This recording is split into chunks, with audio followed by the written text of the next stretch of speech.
Hello, xin chào mọi người. Chào mừng mọi người quay trở lại với kênh của mình H2 Channel. Hôm nay chúng ta sẽ chơi một con game mới, The Outer Worlds.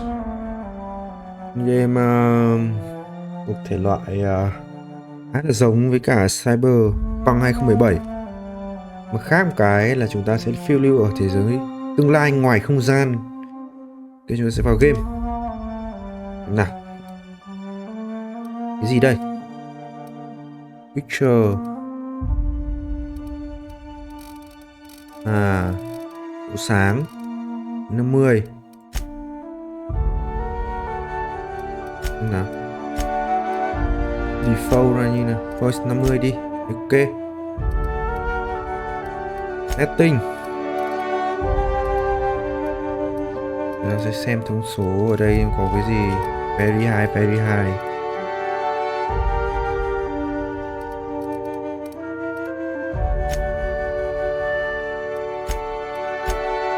Để hai thôi, chứ sợ nó sẽ hơi giật một chút.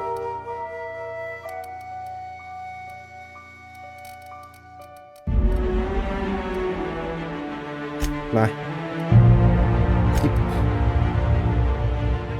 chúng ta thử vào game xem nó thế nào nhá. Story normal hard.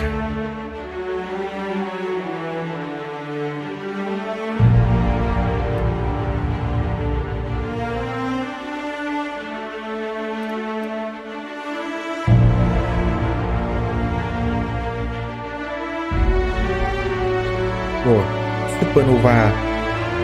Rồi chúng ta sẽ khởi động game với chế độ normal thôi. Đây cũng chỉ game phiêu lưu mà, không phải mẹ trai hát đâu. Để subtitle đi cho dễ đọc.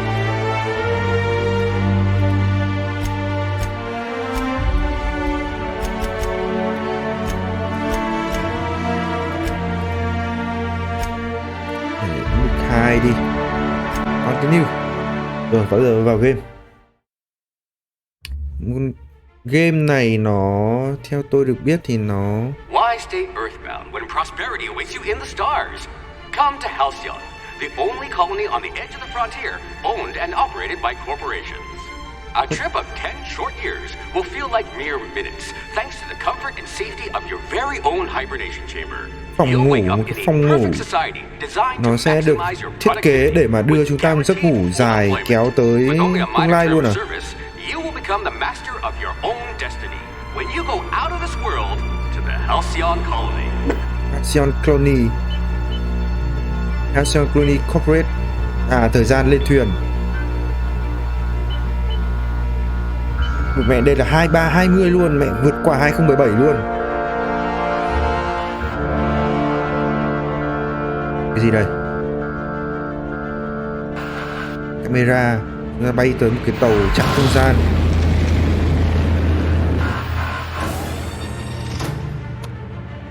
Trà nào đây?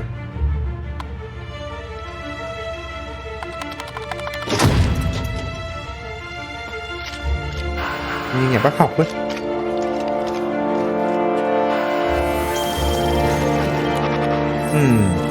Đi lại khuôn mặt. Phineas Venon Wells bị truy nã à? Con tật à? Đây các kén ngủ đây. Ông này xâm nhập cái tàu 100.000 cái kén ngủ.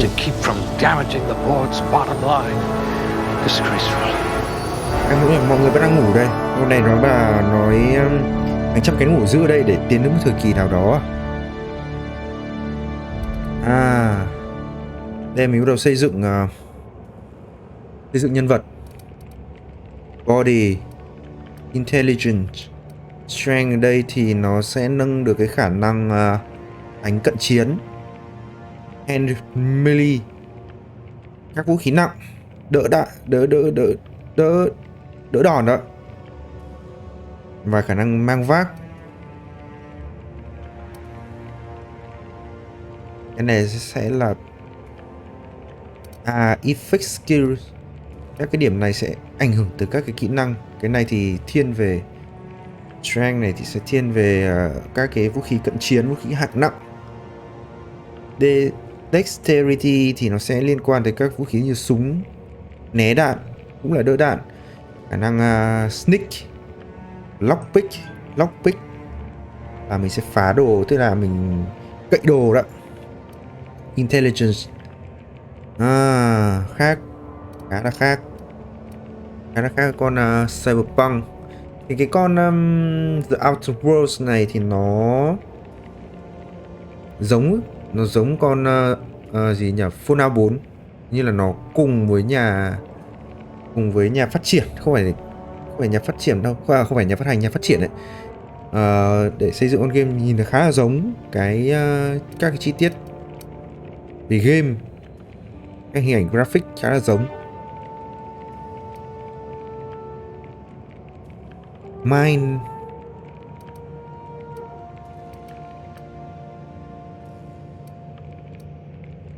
đây này, strength liên quan đến vũ khí cận chiến và khả năng mang vác. Dexterity ảnh hưởng tới tốc độ đánh và tốc độ thay đạn. Intelligence liên quan tới grit. Perception thì ảnh hưởng tới khả năng bắn headshot và bắn vào điểm yếu của đối phương. Charms Charms này tức là độ hấp dẫn, ảnh hưởng tới cái reputation, là cái độ tín nhiệm của bản thân, độ tín nhiệm và cái khả năng của bạn đồng hành. Cooldown, skin của bạn đồng hành, giảm thời gian hồi skin. Temperament ảnh hưởng tới cái khả năng regen, khả năng hồi máu. Strength này tôi nghĩ cũng cần cộng này, khả năng mang vác của mình lên. Reload và attack speed không cần lắm. Điểm charm tôi nghĩ cần cộng, mình cần phải có khả năng hấp dẫn.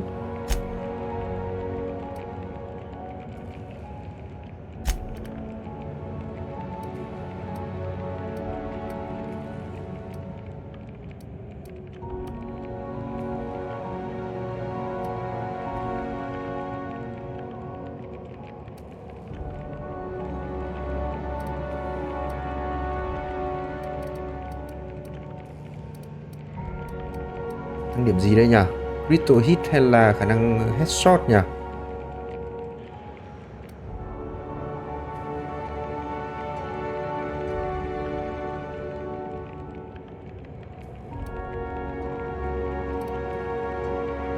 Cái tăng critical đi.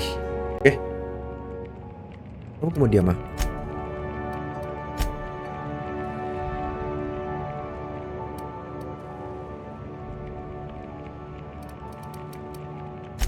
This one could twist a marauder's head off.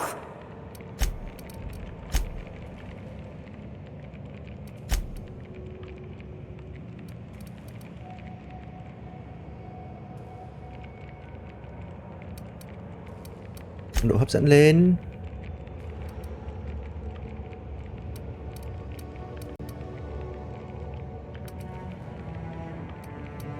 Thì là mình cần đam.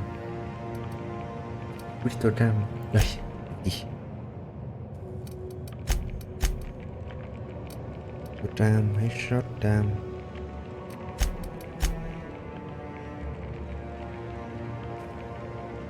Đấy.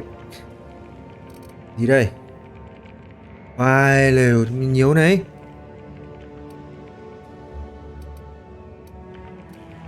Melee đây nè, mình đồ melee, handgun, long gun, heavy weapon, này tránh này, block này, persuade là khả năng đàm phán, lie nói dối, intimidate đây là dialogue thì thường liên quan tới cái khả năng mình nói chuyện cả NPC cả trong và ngoài combat. Steal action, nick bỏ trườn đấy.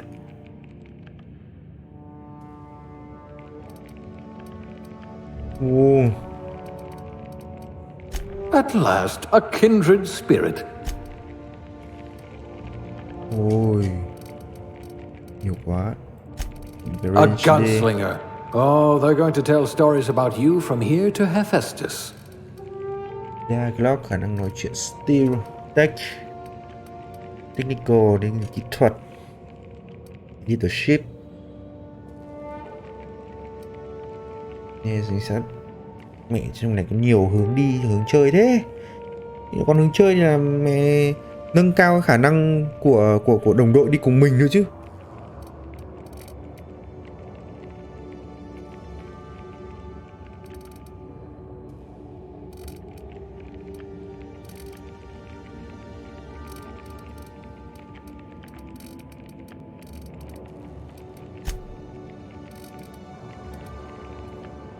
Your skills would have been wasted in a corporate lab.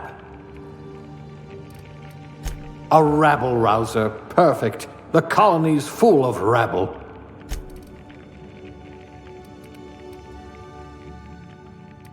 Đây là một plasma dam, shock dam với các cái vũ khí kiểu cảm giác là vũ khí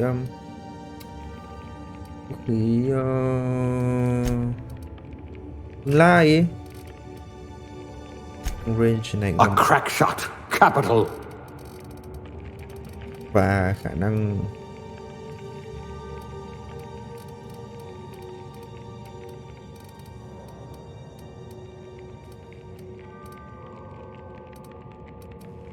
khó nhờ. If we're ever captured, I'll let you do the talking. You're going to be hard to kill, though not from lack of trying.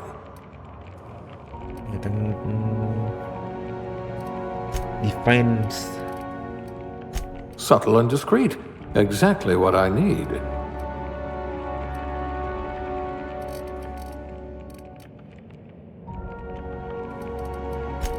You could probably talk your way out of a landing ticket.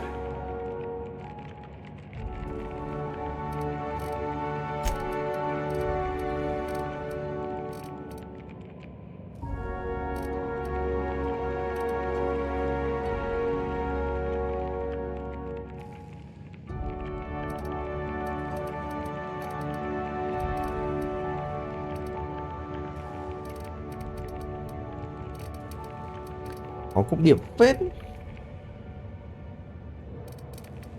Look at that!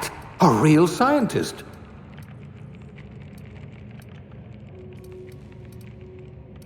Mình still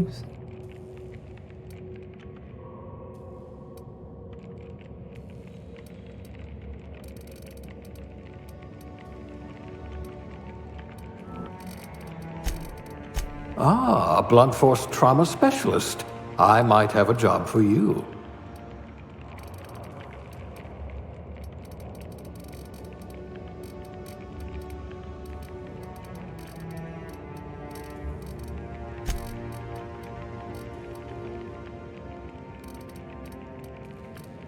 Things tend to vanish off tables whenever you're around. I hope we haven't lost that silver tongue to frostbite. nhiều điểm cộng quá.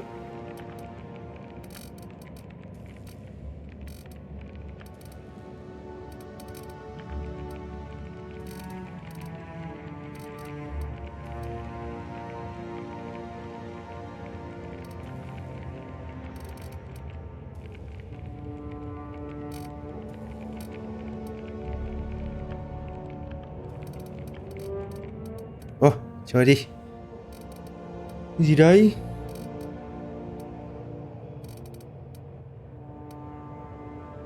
Đây là vai mình sẽ đóng à? Đây nó có cái điểm cộng thêm này.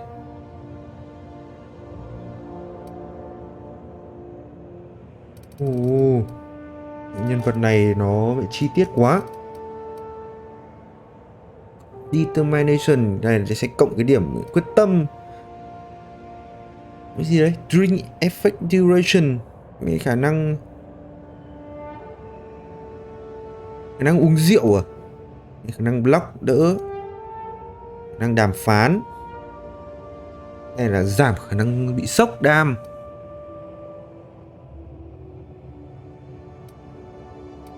Nâng khả năng engineering lên +1, khả năng né +1. Ở đây như là kiểu lớp nhân vật là mình sẽ làm. Đây là mình sẽ làm công nhân này.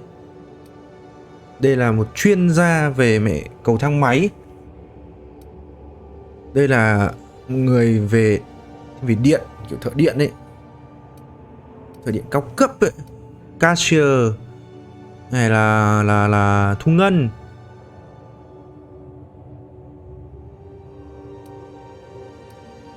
Services technical.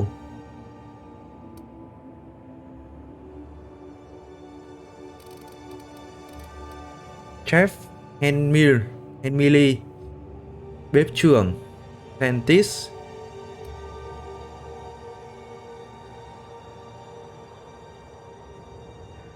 medical này, y tế này,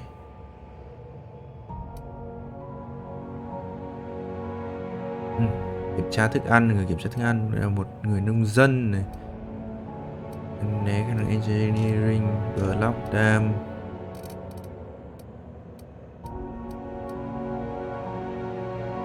trợ lý của một vị của nhà khoa học.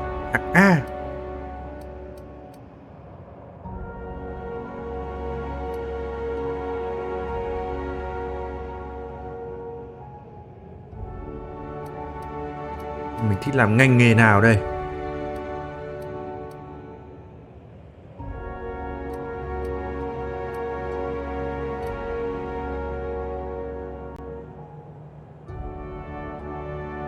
Tossball team mascot là một linh vật của đội Tossball, là một cái thể loại thể thao gì đó.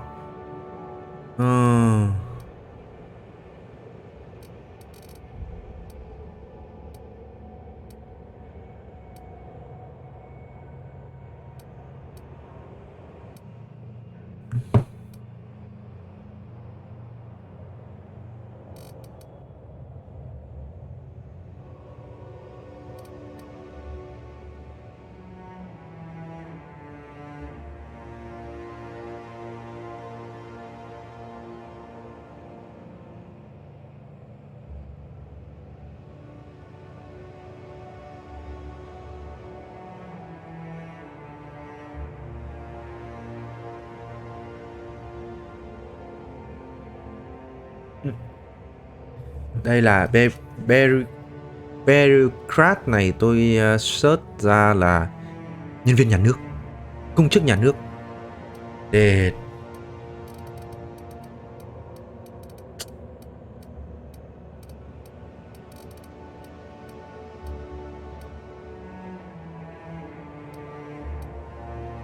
khả năng y tế. Maybe you can do something about this lump in my neck.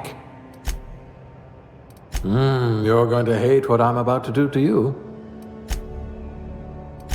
I hope you know how to cook with mostly inorganic material. Well, you are technically assisting me. Handle bits for a living, huh? Bureaucrat, eh? You'll have plenty of company. You were a swill jockey? Waste of good talent. Maybe you can do something about this lump in my neck. No one can see you cry inside of a mascot suit. Someone has to spool the wires, I suppose.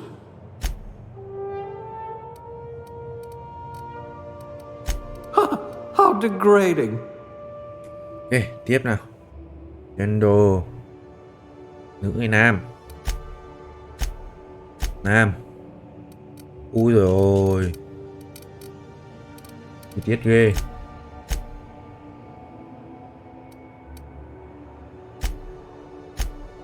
Khuôn mặt. Nhảy như anh da đen.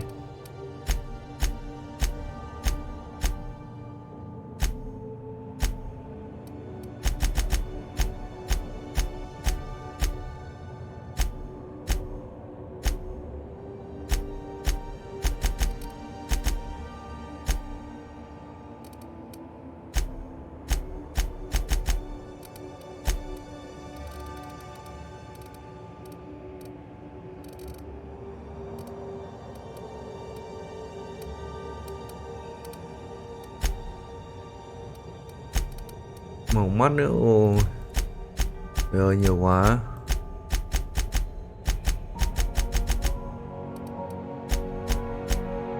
Sharingan à?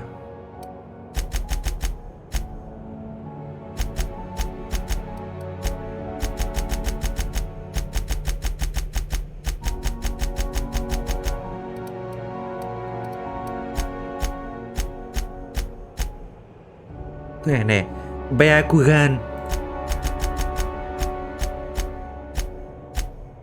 Đây, để Sharingan đi.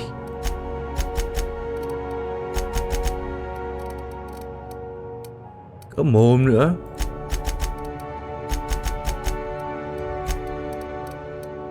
Thôi, mấy cái thông tin chi tiết này mình cứ để bình thường đi.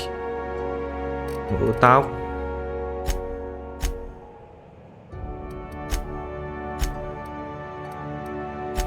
Rồi, ăn được cắt. Bổ luống.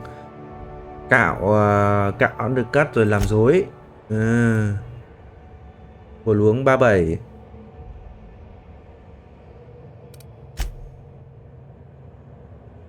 Trông như tóc của mẹ diễn viên Hàn Quốc vậy. Vãi lều.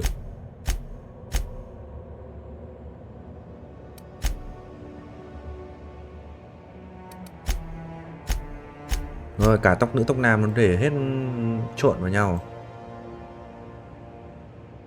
Đẹp này.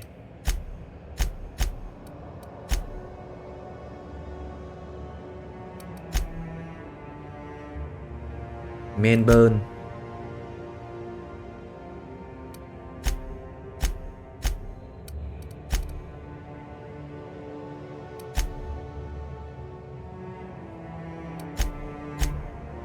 Không phải lều. Hỏi luôn.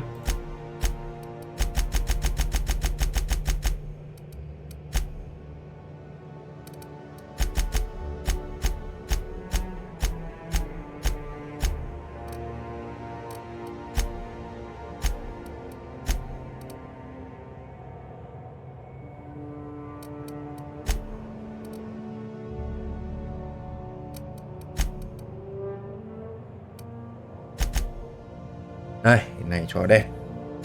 Màu tóc.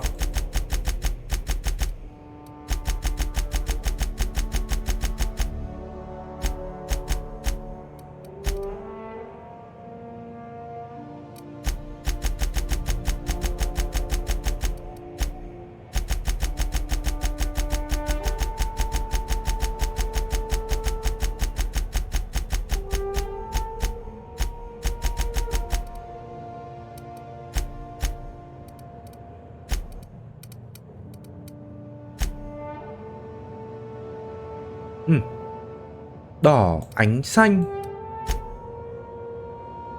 Đỏ ánh vàng.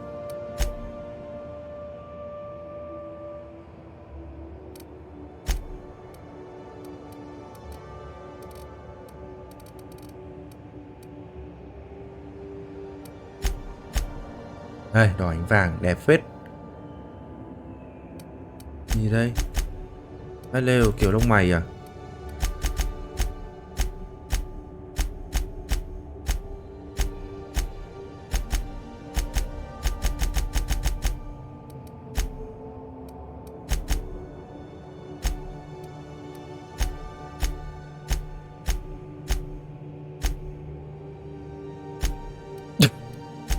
Đây, này. Đâu quanh. Này. Đấy, hơi dâu dâu. Màu dâu rồi. Đấy, lều kiểu make up nữa.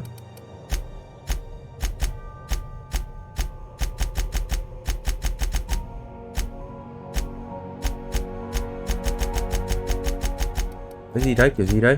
Chảy máu mũi à? Chúng tán thương. Thôi không để gì cả. Bùn đất trên mặt. Rồi nha. Chào.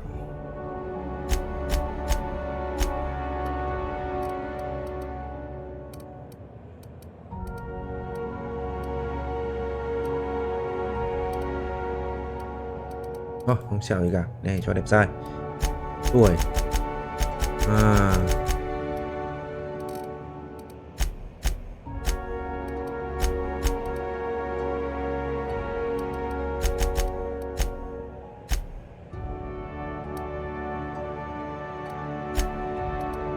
Đấy, rồi. Nghe, tiếp nào. Your name. Hector. Enter.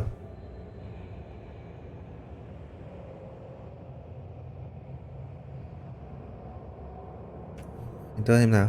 Đéo được à? Đấy.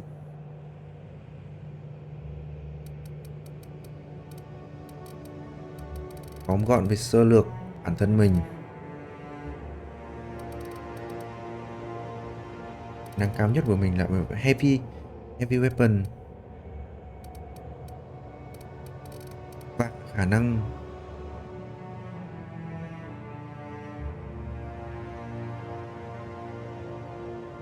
đàm phán của mình. Ok, tiếp chọn nhân vật mất gần 30 phút. Looks to be your lucky day, my friend. Này may mắn của anh bạn đấy, bạn tôi.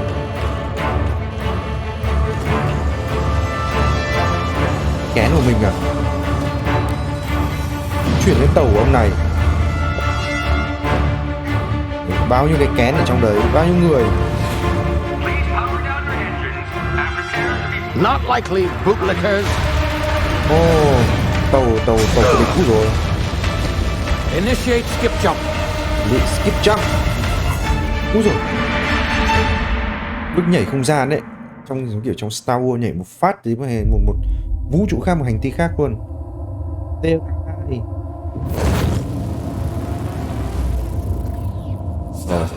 Structural integrity down 25%. Power levels down. Năng lượng giảm 90%. Không lái được nữa, tàu dừng rồi. Hết năng lượng.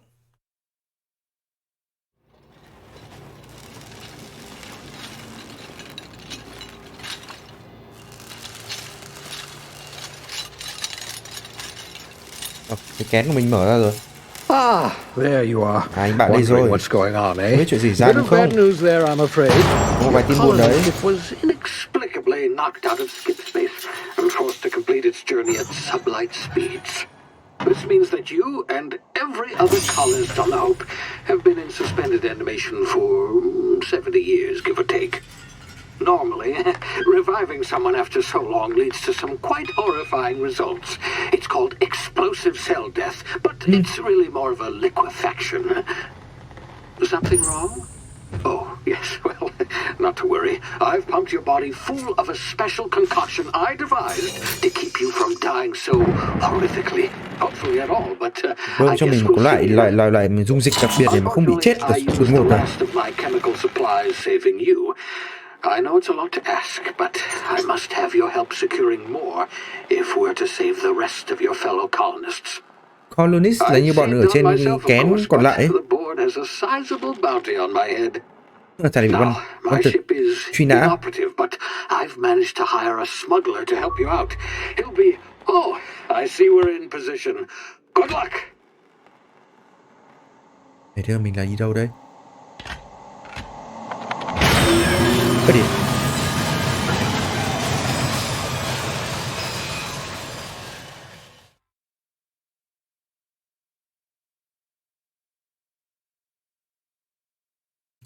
Cái tàu mà chứa các kén gọi là tàu The Hope. Can you hear me? Is this thing working? Nghe tôi không? Là cứ hoạt động không? Đây rồi. Oh, yes, the smuggler. McGuire. His name is Hawthorne, and he should be waiting for you at the landing site. He's to be your chauffeur, so to speak. Not to worry, I'm told he's a specialist. Dashing gunslinger, one of a kind ship, that sort of thing. You'll like him, I'm sure. Gửi mình đến tàu thằng trộm cắp kia. A simple wireless monitor, so I can track your progress. I'll check in with you as soon as you land. Good luck. All the colonists are counting on you. Colonist, tôi và các colonist là hy vọng của anh có vẻ như là giải cứu loài người à? Giải cứu loài người khỏi một giấc ngủ đông.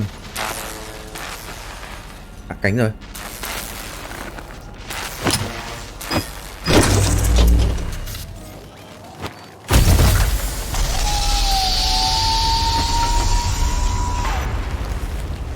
You've landed. Good.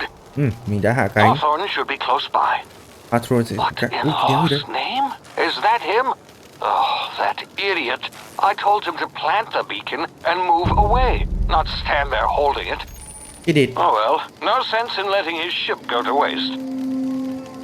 Cái đít mẹ. Hawthorne won't mind you taking his ship. Better you than the board, huh? Not sure I trusted the fellow. Might have gone after the bounty on my head. Shame chúng about ta the đã hạ cánh whole đúng một hành squashing tinh. thing. Nasty way to go. Có nhiều đấy, tội quên mẹ rồi. Thằng cù lìn ăn cắp này, thằng trộm cắp nó bảo mình tới gặp trên đấy. Thằng Finis nó có nói là thằng cù lìn này bảo tới đặt cái beacon này, cái phát tín hiệu này để mình hạ cánh xuống, rồi mẹ tay đi, cắm xuống đất tay đi, mà thế đéo ông đấy ông cầm cái mẹ lên. Thế tàu mình hạ cánh xuống để chết mẹ bét rồi. Làm ăn đéo gì cho đời nữa. Ok, chúng ta sẽ tiến tới phía trước. Các bước làm quen game thôi. Đủ cách để nhảy. Ok.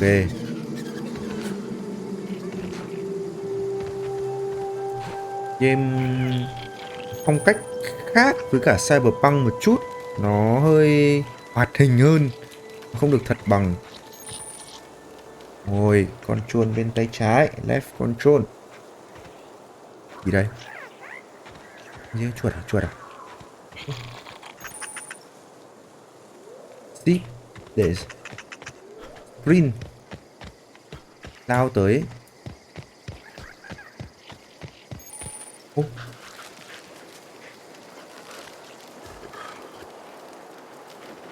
Ngồi xuống để đi không bị phát hiện. Ai lều chết hở mẹ cái chân này. Adrenaline. Đệt. Nhầm rồi. Nhầm nha. Thì cái đồ ăn à? Cái đồ chết này. Tiếp này. Đi vào bụi cỏ này. Cơ chế khá là hay, giống con Assassin's Creed. Chui vào con gì kia? Con thịt à? Mình phải né ông đấy. Giống con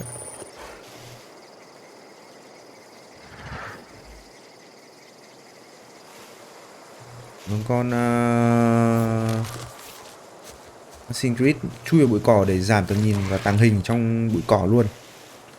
Chúng ta có một cái radar phía đây đỉnh.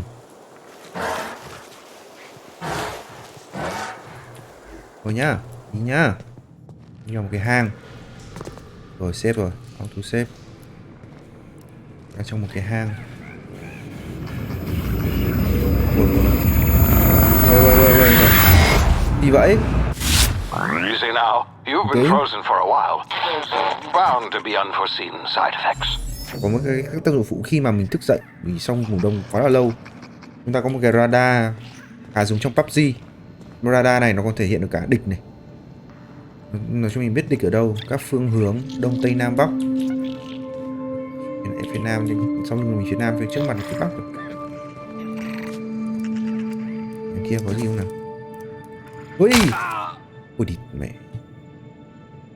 Nửa mẹ nó mau. Dại quá.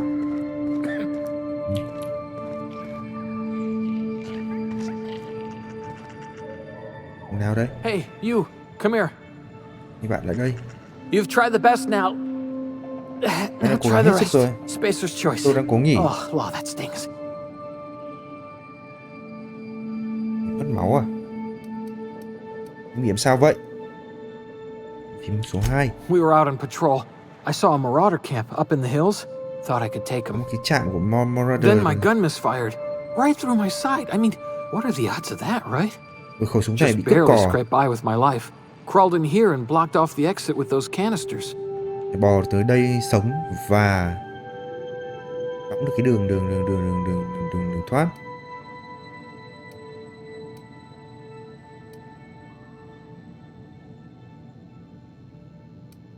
Anh làm gì ở đây vậy? Investigating an illegally grounded ship. All Điều tra spacecraft một must cái arrive tàu and vận depart chuyển. from authorized landing pads. That's board law, that is. À, Some hay hull had là grounded their kiểm spacecraft soát out in the cái open. đường That's biên a giới real good way to trong ngoài, attract marauders. ngoài vũ trụ thì phải. See those canisters by the entrance? Marauders come sniffing around in here, and I can take them all out with a single shot. Not bad, huh? Marauder hình như là chính là cái bọn hai con thú mình thấy đấy. Mình có thể persuade là đàm phán để nói dối.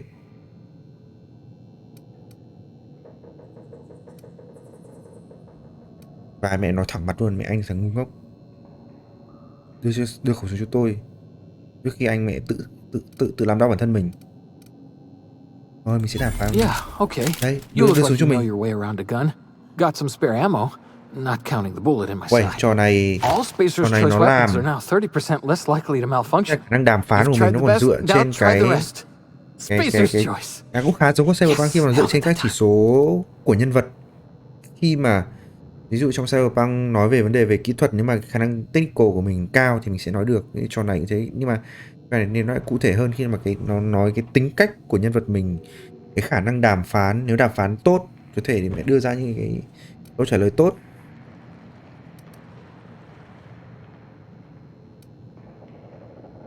Anh có thể nói cho tôi biết tôi đang ở đâu không? Em bị ngốc You're à? in Emerald Vale. Emerald We're a Vale. Spacer's Choice community. Edgewater's a little ways down. Prettiest place in the Vale. Be sure to stop by a provisioner's for a can of our famous salt tuna. Em biết gì về Hope The không? Hope? Is that some sort of fancy new drug? cái này không Are you biết. with Auntie Cleo or something? Một này tưởng Don't một take loại this the mẹ wrong chất kích way thích or mới. nothing, but I'm not allowed to fraternize with Cleo workers. Company policy. Ok, mình đi thôi.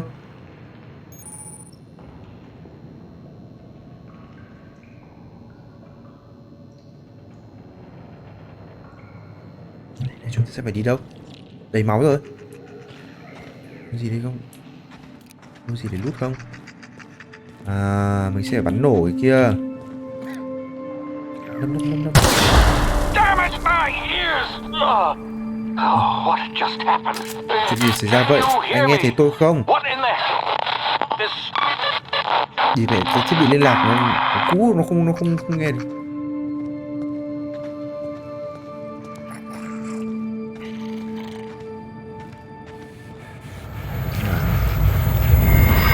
Dead. Technical time dilation.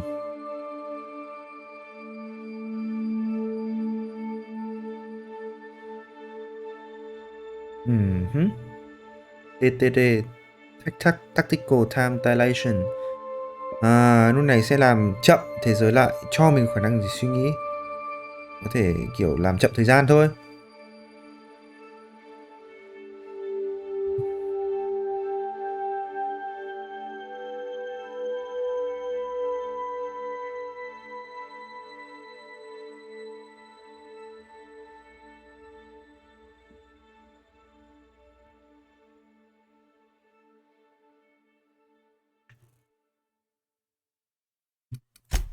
Quy, ấn Quy để ngưng động thời gian. Quy phát nữa là sẽ trở về bình thường. Gì đây? Đây là bọn cắp cái tàu. Tách ai. Ui, bình tĩnh nhanh đi. Con mẹ cho ảnh ngắm vào đầu khó thế. Thấy hết.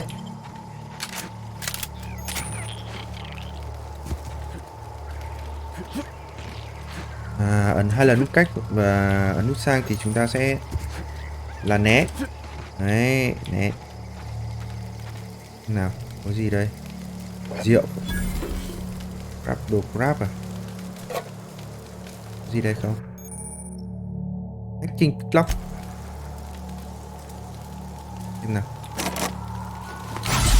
Ý.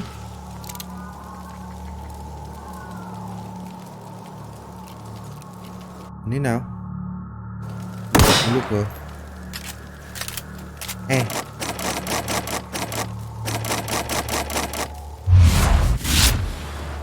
G H Z X T.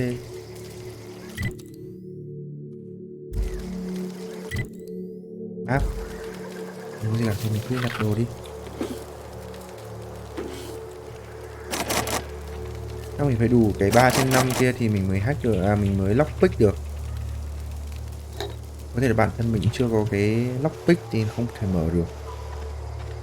Lóm gió hôm kia có hạn. Phải lại nữa. Đấy, đường này đéo được. Đi đường khác nhé. Không được rồi. Có một đường. Có cách. Đấy.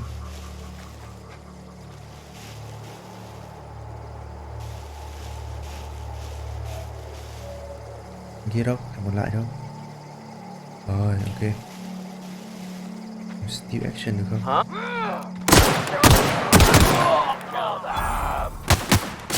Nấm. Phát đầu này. Ui. Từ từ. Thế. Mẹ mày đi. Rồi, mày quá. Đi thì chết. Nghe, lấy hết nào. Đi. Weapon Management. Đây rồi. Con dao số 2.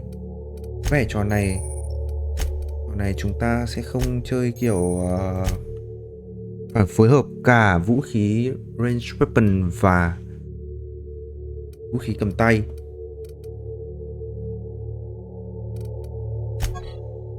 Inspect. Chúng ta thể zoom vào được quả này. Zoom vào. Quấy à? Dị vậy.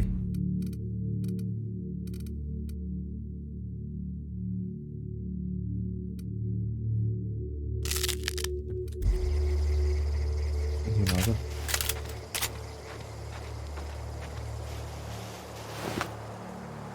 Không có đồ gì cả. Đi vậy. Lá cây nó bay tôi tưởng mẹ sâu gióm ạ. Sợ vãi.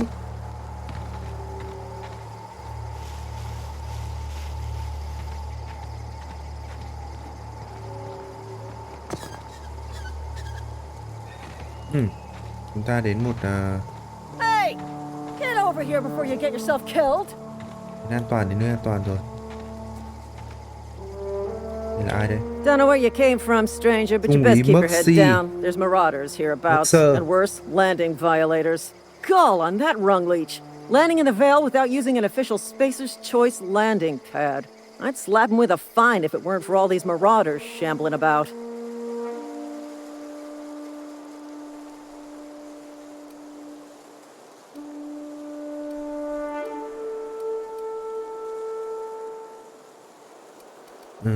Ôi. Really? Thấy đồng đội bà trong ngụy trang. Thế nghe thế nào rồi?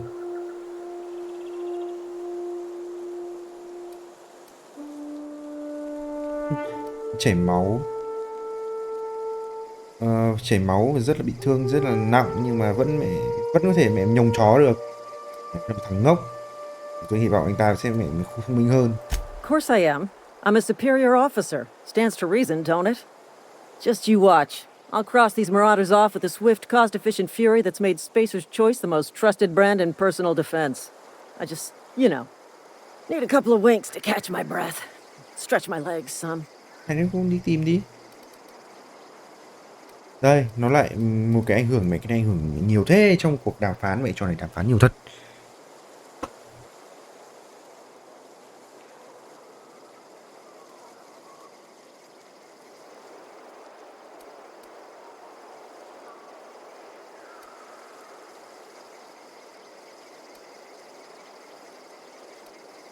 Well, sometimes. Management's real good at cost-benefit analysis. But, seeing as I'm the acting manager in this situation, you know what? You're right. Anh nói đúng. It's time we cross those marauders off, find whoever owns that ship, and file a full report. And it's gonna be fucking laminated. đi tìm hy vọng đánh vào tàu này. Ok. Thôi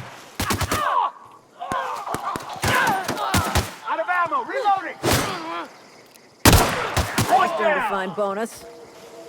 Waste of company ammo. kia vào phí đạn của công ty. Cái này có một cái yếu điểm là nhân vật của mình đéo giờ nó nói, không mở mồm câu nào luôn trong suốt con game này. Tất cả mình chỉ thấy là các NPC nói.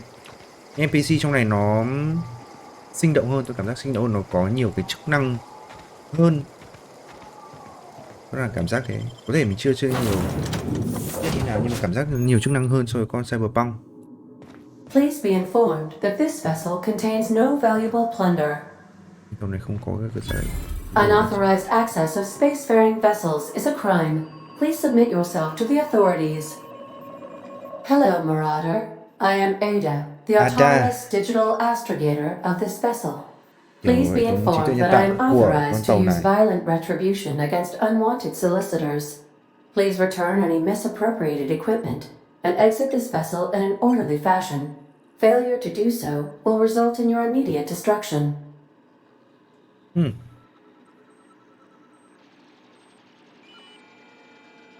Cần phải trang bị đầy đủ thứ đồ và mặc đồ cẩn thận. Nếu mà không làm như thế thì mình sẽ gặp ngay một cái sự hủy diệt ngay lập tức.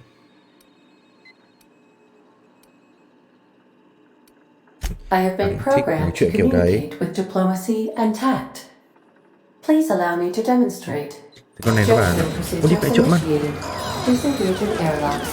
Prepare to eject all boarding parties in 5, 4, 3. Gì đấy? Eject là nào? Bay luôn à? Đi mẹ. You are still here. Mình vẫn ở đây. My deception protocols have failed. Cái khả năng tôi dọa với mẹ mình chưa thôi. Disappointment. Tôi được mẹ thể hiện, làm để thể hiện một cái sự mẹ thất vọng. This vessel is the registered property of Captain Alex Hawthorne. I am incapable of accepting orders from anyone other than Captain Alex Hawthorne. Mẹ phải nói chuyện nhiều hơn cả cho mẹ Cyberpunk kia.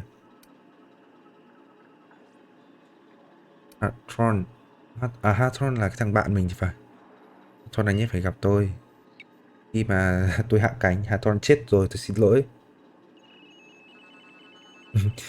Mẹ xác của thuyền trưởng ra là một mớ mẹ đỏ nhoe nhoét ở dưới cái pot, một cái kén thoát hiểm của tôi. I understand. Tôi hiểu. I will require some time to process this Tôi cần thời information. gian để Thank you for your patience and for your honesty. Và sự I am chân thật. programmed to take orders exclusively from Captain Hawthorne. If I accept your orders, then you must be Captain Hawthorne. Do you understand? Con này chỉ nhận duy nhất lệnh từ mẹ thuyền trưởng Hawthorne. Nếu mà nó nhận lệnh của mình thì mình phải là thuyền trưởng Hawthorne, anh có hiểu không? Đi con này nói chuyện ghét quá trường.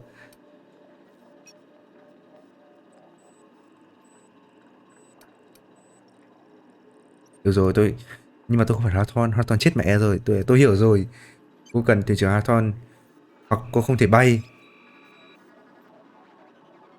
Ok. Well done, Captain Hawthorne. I see your powers of deductive reasoning remain intact. Nói chuyện NPC người đi thật. Unfortunately, our engine is currently inoperable.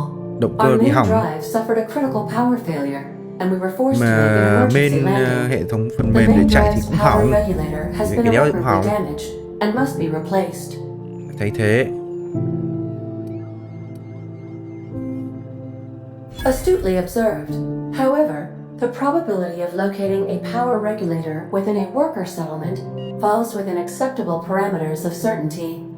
High-capacity power regulators are sometimes employed in the electrical networks of worker settlements. I have taken the liberty of printing you a new captain's identity cartridge. Please try not to lose it this time. This cartridge identifies you, Alex Hawthorne, as the registered proprietor and captain of the Unreliable. Do you understand? Cái cartridge nó nhận diện anh là Alex Hawthorne. Nó là một tài sản của thuyền trưởng. Em hiểu không?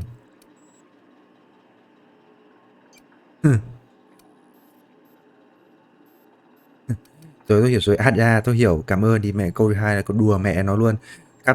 Thuyền trưởng Hawthorne làm thuyền trưởng Hawthorne người không đáng tin. Tôi thích nó đấy.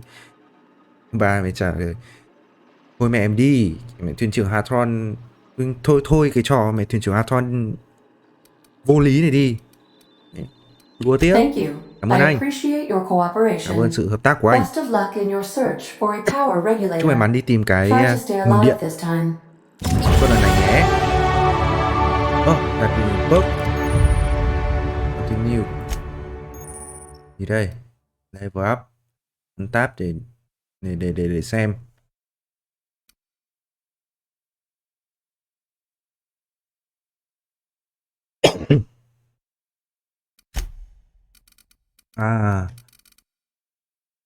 Ở đây nó sẽ không cộng chi tiết vào quá sâu. Hay cộng nhỉ? Đúng rồi, nó sẽ không chi tiết vào quá sâu. Các cái thông tin ở bên trong này nó sẽ cộng vào các cái điểm ngoài này. Ví dụ này, cộng đây phát lên. Được, mình phải tăng cái melee của mình lên. Mỗi lần là 10 điểm. Từ cộng nốt này đã. Defense cũng phải tăng lên đi. Không một đấm cho mày to mồm đấy.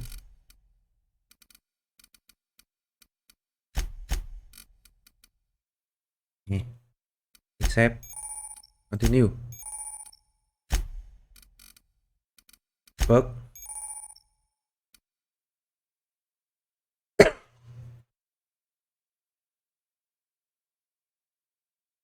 Mỗi hai level mình sẽ có một điểm perk.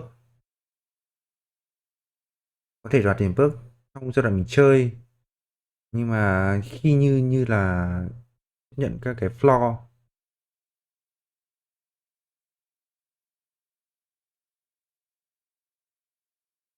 Cần 5 điểm perk để đến một cái tier khác. Cấp khác. Ok. Đây.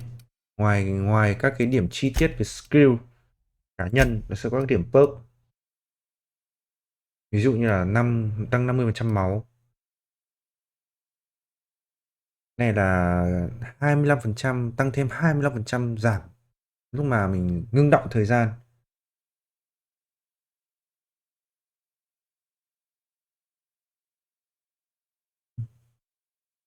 Tăng 25% đam khi mà mình đi combat mình để tăng tốc độ đi, tốc độ né. Giảm 25% cái độ hỏng hóc của đồ với vãi lều. Này còn hỏng đồ nữa.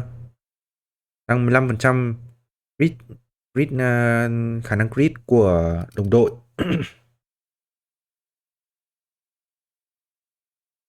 Này là giảm giá. Cái đồ giảm mình sẽ được giảm được giá tiền.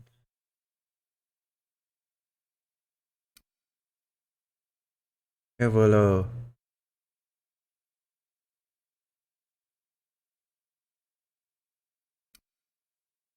In Tết. Tăng 50% cái khả năng hồi của cái khả năng hồi chiêu ấy của cái ngưng động thời gian này là mang vác tốt hơn này. Gì đây?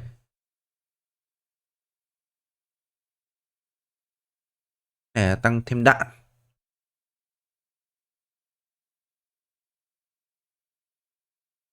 Này tăng giáp.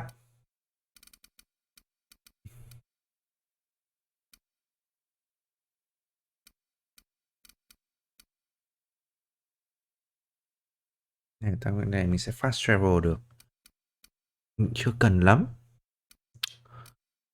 Tôi nghĩ là sẽ tăng máu.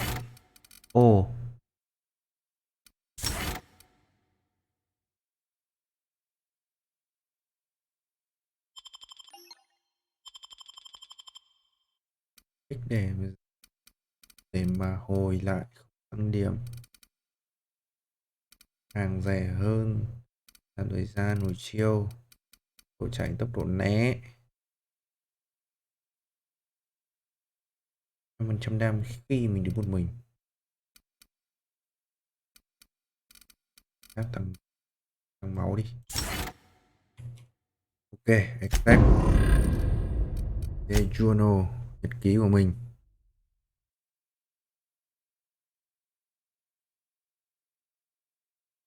Codex gì đây? Hướng dẫn. Rút. Exploration. Ôi, ok. Lưu game không? Đây có xếp game này. Lưu xếp.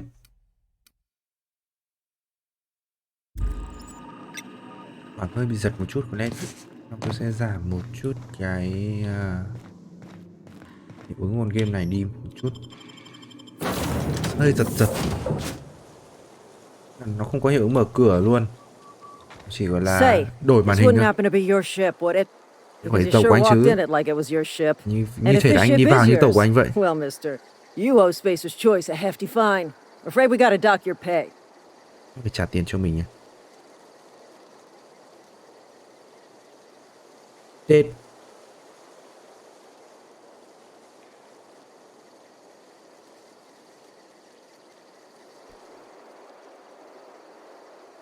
Ít men vào đây, nếu mà đây là tàu của mày thì mày phải trả tiền mày đỗ xe kiểu đỗ tàu ấy. Oh, by the law.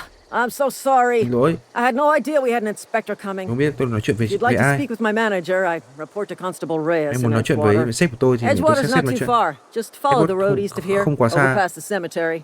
Now, if you'll Cách đây excuse me, là thôi. I need to inspect the crime scene before I make my report. Mình sẽ tiếp tục đi điều tra vụ án. Ok, lượn mẹ đi. Đéo tới đâu được. Bọn này đồ nó ngon. Đéo chơi được. Thế là bỏ qua, mình nói dối bỏ qua đi.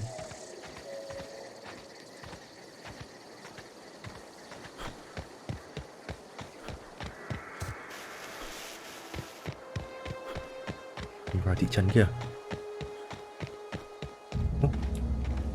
Nghe lại cái nào nhé, từ thôi.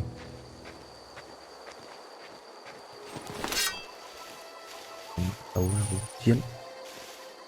Chuột phải để đỡ, chuột trái để chém. Hai thằng.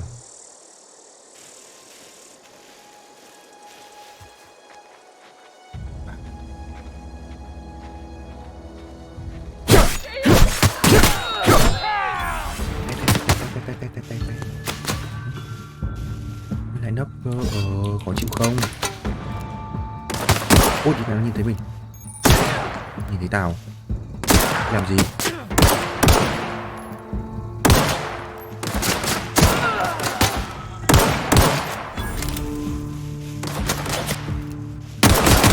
Đứng đấy này.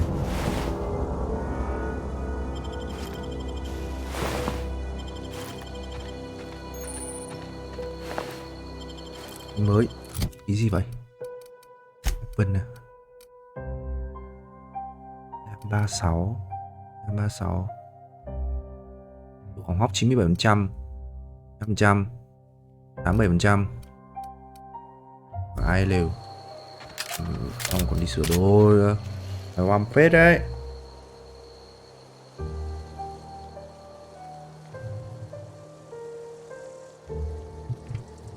Giống kiểu con Fallout nó cũng có tỷ lệ đồ hỏng hóc. Tôi nhớ tôi chơi đấy lúc lắm rồi, nhưng mà hình như là sửa đồ mình phải mất scrap hay sao á.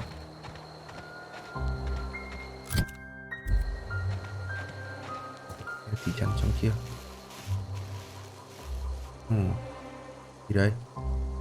Granite alpha. Không hiểu là gì.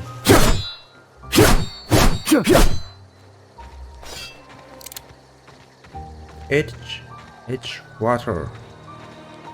Một thằng cù lìn đầu mặt trăng. Thì đây kiểu mộ à không? Đồ. Không nhảy vào được.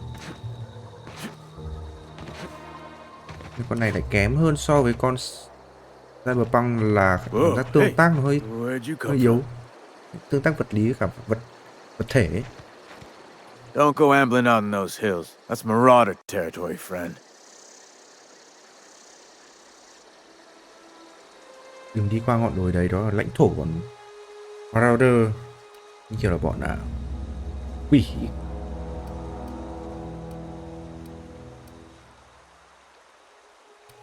Your pod? Cái pod của tôi thì What nó are you nổ on bên about? kia đồi. You take a bruise to the cranium? Ain't safe out here. Không an toàn You'd đâu. best head into town. Anh đi vào Avail thị trấn. yourself of Edgewater's high walls and low prices. Bảo mình vào đấy là an toàn nhất.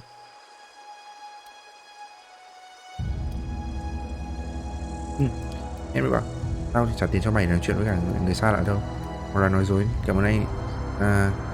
Rất vui được gặp anh. Tôi là Alex Hawthorne, thuyền trưởng bất đáng tin.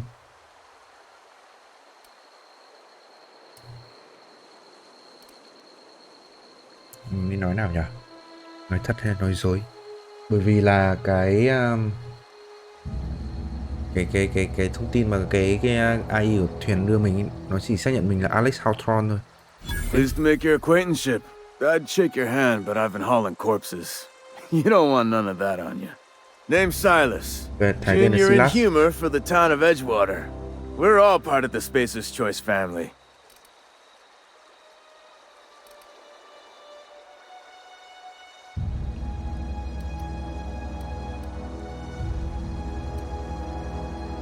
Junior in humor. Thì vừa nãy một cái job in humor này là cái gì nhỉ?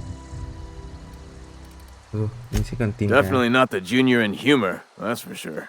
If you've got business inquiries, you should stop by Reed Thompson's office. He's up in the tower above the cannery. Head into town, follow the road. Look, you obviously ain't a worker. What's your racket? You a smuggler? Freelancer? Anh đợi gì? Mình còn làm nghề gì?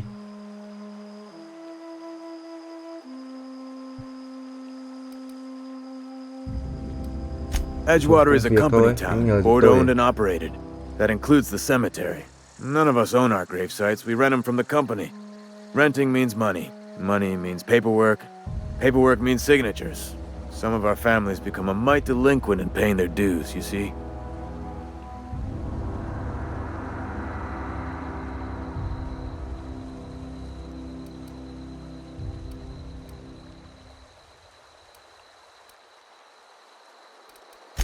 Four workers still haven't paid up. Phyllis, Conrad, Ludwig, and Martin Abernathy. He's a special case. You may want to twist his arm a little. Thì phải là bắt mình đi thu tiền hộ à? Địt mẹ. Tìm những người này đâu? Conrad's got a barbershop in town. Phyllis works at the cannery most hours. Abernathy, I ain't seen him in a few days. Abernathy không thấy. His domicile is near the cannery. You'll find him in town. All except Ludwig, that is. He's over by the landing pad. Khu vực hạ cánh à? He just is. Look, I don't want to get into it. Just make sure he pays up. Đi đòi tiền thuê. Yeah?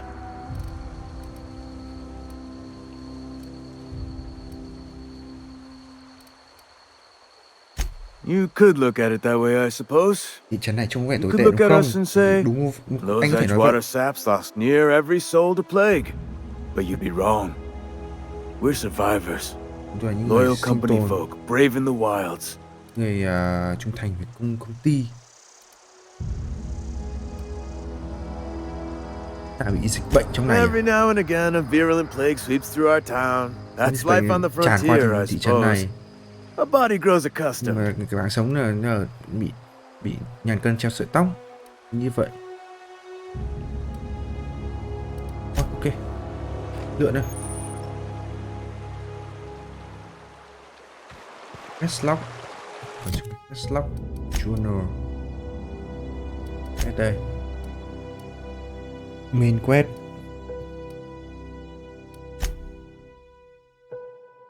Cái task đây đi thu tiền. Ok, mình cứ làm nhiệm vụ chính trước đi. Đã tối rồi. Đây, các hành tinh. Mình kiểu trên sao thổ ấy.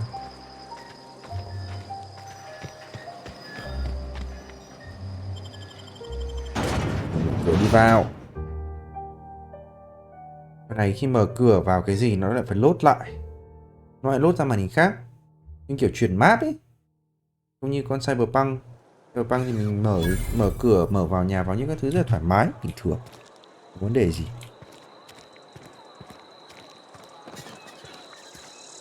Đây. Tôi nồi nào.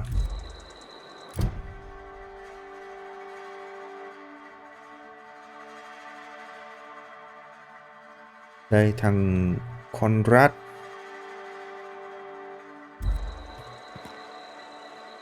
Đúng không?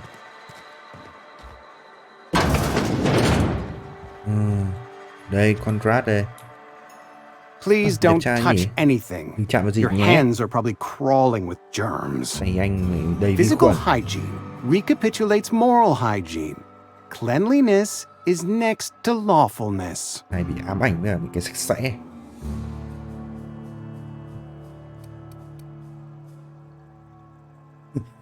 Mẹ anh cắt tóc với cả mẹ một cái bài giảng đạo đức à?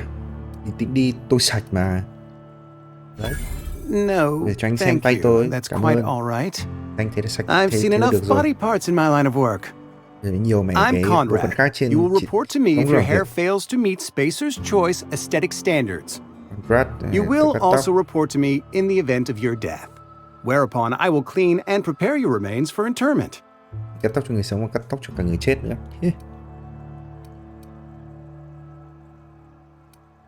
Đây. Gravesite fees. Thu tiền. Silas and I had talked about this at length.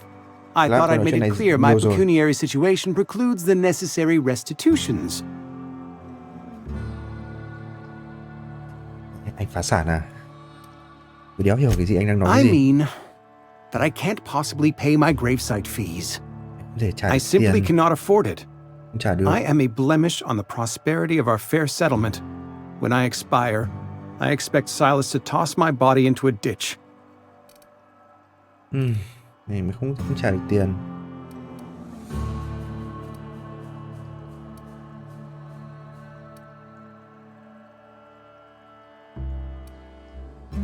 I have to be, if only to prepare myself for my inevitable dressing down at the hands of corporate.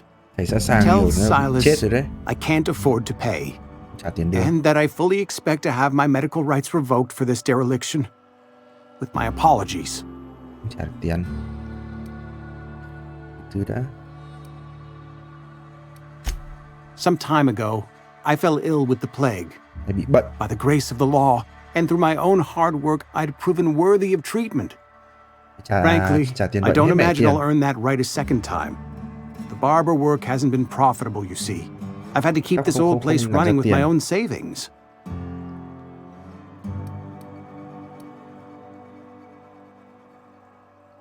Phải trả tiền để duy trì cái quán cắt tóc này bằng chính tiền Not tiết a kiệm của bad nó. idea.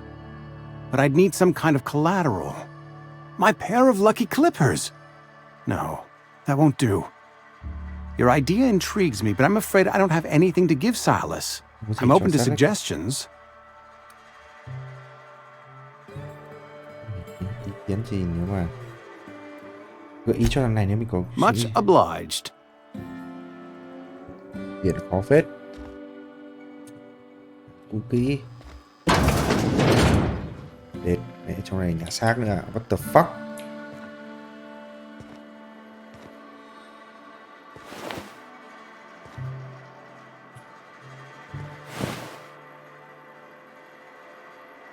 Mẹ thằng này duy trì cả nhà xác ở trong này nữa. Ngoài thì cắt tóc. Thế rồi. Máu úp.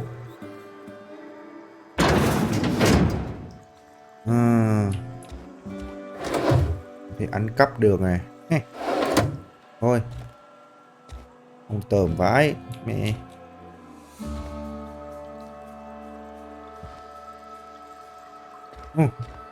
Được. Nhá, bye.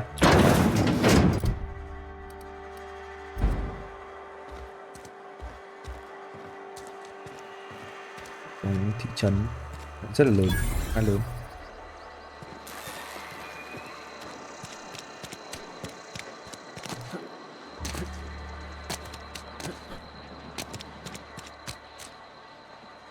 vào nhà. Đây. Đây là thời tương lai. Mình cần gạt cái thang máy kiểu mẹ niên 70 80 ạ.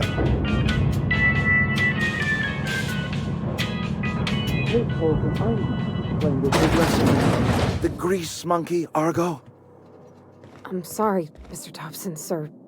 You asked why it's taking so long to Ngài fix. Thompson. The answer's technical.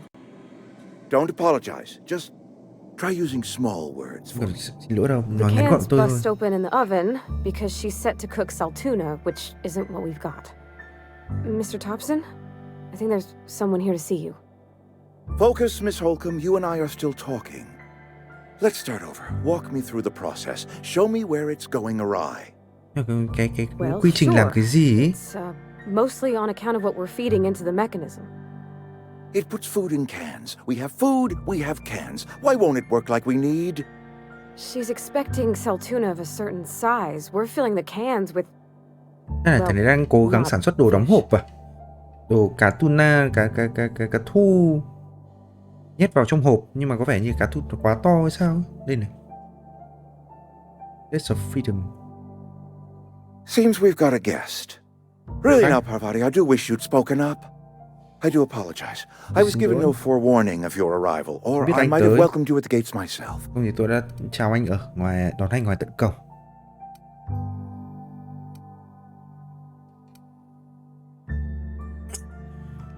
You were saying, Miss Holcomb. Đợi khi anh nói chuyện It's xong. just what Bess needs is a proper refurbish. I can bandage her up and what all, but she's just old. Bà Sorry, Bess I'm quá sorry. già rồi. I'll do better. Xin lỗi, tôi sẽ làm tốt And I hơn. do wish you'd stop referring to our cannery as Bess. Personification of company property is strictly contrary to the Spacer's Choice Code of Conduct. My apologies. I am not in the habit of allowing my guests to witness such a row. Now, what can I do for you? Tôi đang vướng với cái hệ thống sản xuất nhưng mà nó quá già cỗi nên không thể nào làm được.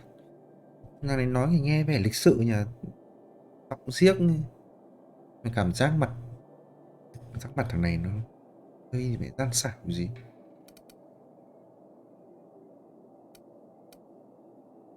Được, mình không giới thiệu tên mình được, mình giới thiệu người kia thằng khác rồi. I'm Reed Thompson, Outpost Administrator. I cannot help but notice you are not in uniform.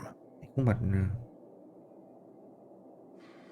thằng này là Outpost, tức là quản lý Outpost. Và nó không nhận ra mình vì mình không mặc đồng phục.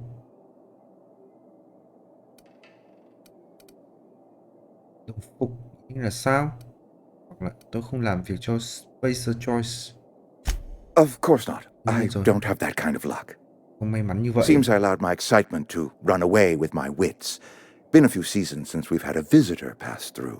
Thời gian dài rồi chúng tôi không có các vị khách tới thăm. Only regulator we got is hooked up to the town transformer.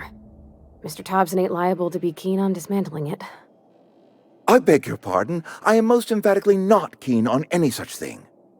I can't let you have our power regulator.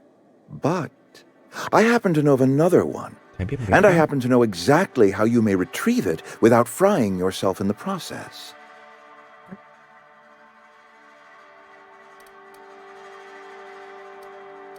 Bị nướng chín bản thân mình trên núi lửa. My proposition benefits to both of us. Please, hear me out. There's a power regulator in the old botanical lab. It's mostly abandoned, so all that power is being squandered. Go down to the geothermal plant. Reroute power from the botanical district over to us. Once their power shut down, you can have their regulator and be along on your way. Cái trà phòng thí nghiệm.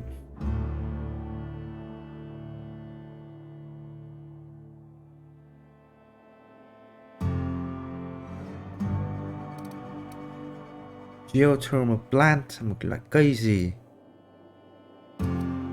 Thì khi mà anh nói hầu như là bỏ hoang, ý là sao? I was not entirely sure how to tell you this. The botanical labs are not legally inhabited, but there are people who live there. Có những người sống ở đấy.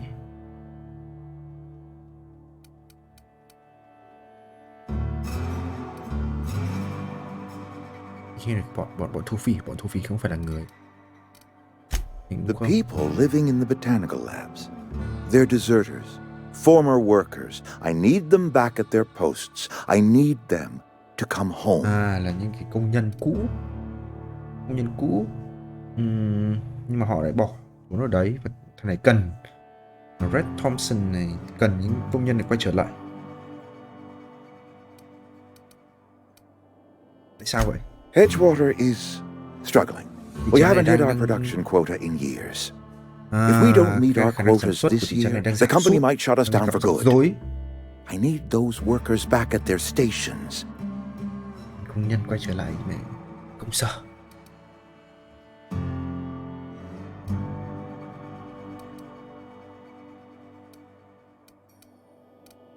Neither do I.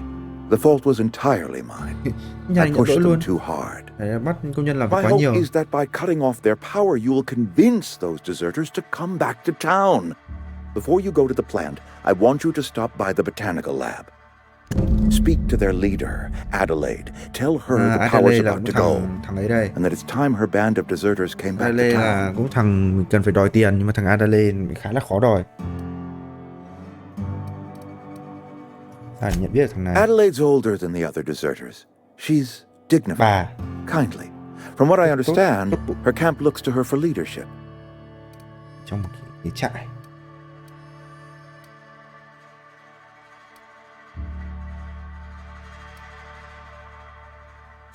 That is not a hypothetical I enjoy entertaining. We need Adelaide back. Nonetheless, I will settle for the return of her followers. We belong to one community, the Spacer's Choice family. If we dissolve into factions, then we will all perish separately. Adelaide will understand that. Rồi mình sẽ xem làm được cái gì được không? My dad told me all about the plant. Taught me all he knew. I could come in useful. Con gái. I mean, if that's all right with you, Mr. Thompson. Sir. I hesitate to part ways with Miss Holcomb, but I cannot deny that she is talented and may prove useful to you. Okay. You will need an administrative passcode in order to enter the plant. I am trusting you with mine, and trusting Miss Holcomb to guide you if you'd like. Plant.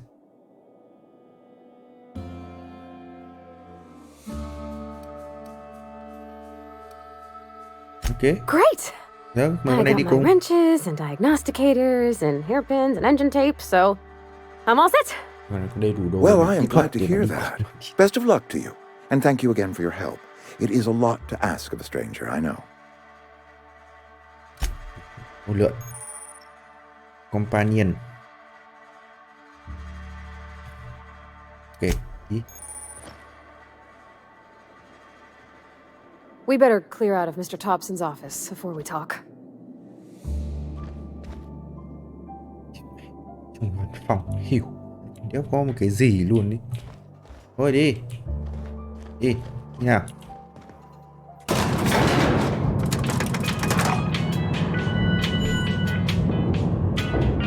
Game này nó hội thoại nhiều thật. Cái gì đấy? ZXC. Be right there. Cái này là Hey, mister, can we talk? Sorry. Can we talk? Okay. Sorry. You just want to get out of here. Chỉ muốn đi ra khỏi And đây. you likely don't want to tag along like me. Không muốn đi cùng với người như tôi. Nhưng mà Mr. Thompson has his own view on matters, on account of it's his job and what all, but that's not the only side of the tale. Đó không phải một phần câu chuyện. What the fuck?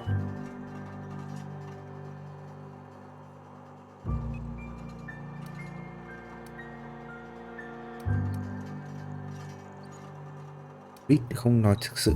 Câu trả lời là Reed không nói thực sự với những cái gì ông ấy nói.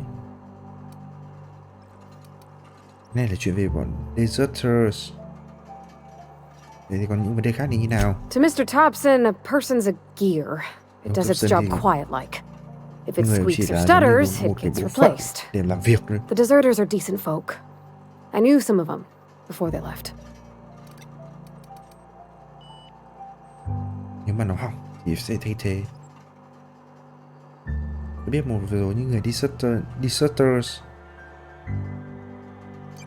trước khi họ rời đi.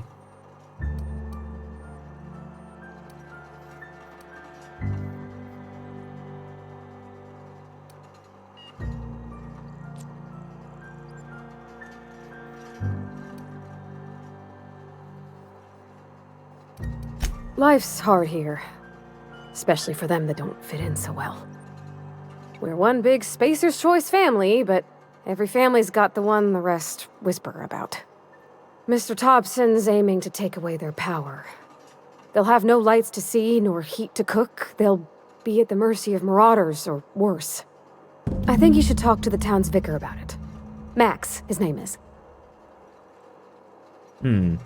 Tức là thằng Reed có ý định là rút lên nguồn năng lượng của bọn disaster kia thì năng lượng không có gì thắp sáng, không gì nấu nướng, mình mừng ngon cho bọn thổ phỉ. Mình nói con này khuyên mình nói chuyện với Vika về chuyện này. Vika không hiểu gì. Đây là Max.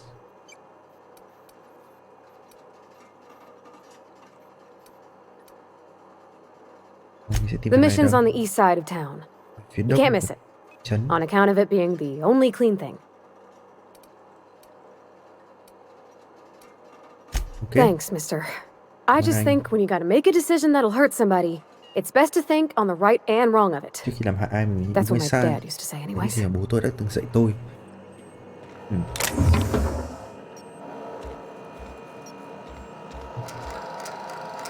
Terminal.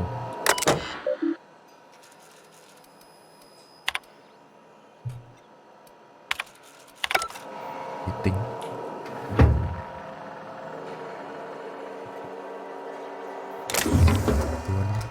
Mình xin.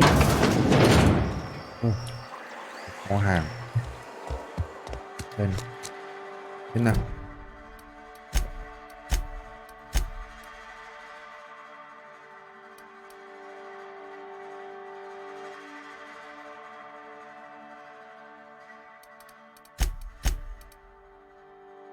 Nói chuyện với Vika này, cái này nó không có đây. Quét đi. Cái map trông mẹ dị thật. Phía đông đúng không? Bắc này. West. East.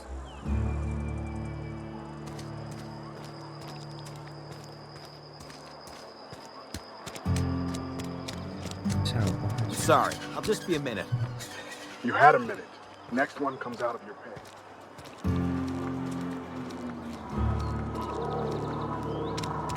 Xem điều hưu vãi.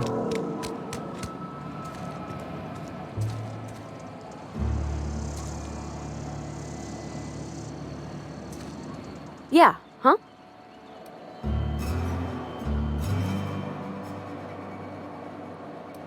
Chuyện xong. Mình cứ đi vào đây trước xem nào. Đây là mắc à?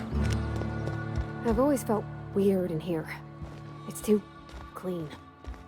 Đấy, ghi lại trong này cho nên quá sạch. Đây, mắc đây. Yes, what is it? You're an outsider. Fantastic. Vicar Maximilian de Soto at your service. Or Vicar Max if you're the sort who prefers brevity. And Miss Holcomb as well. How rare to see you out.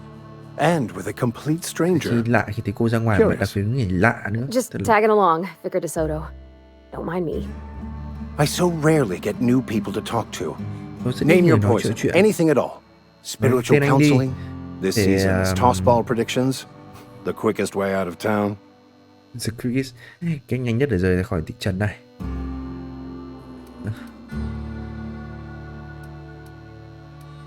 Anh biết tôi là người ngoài.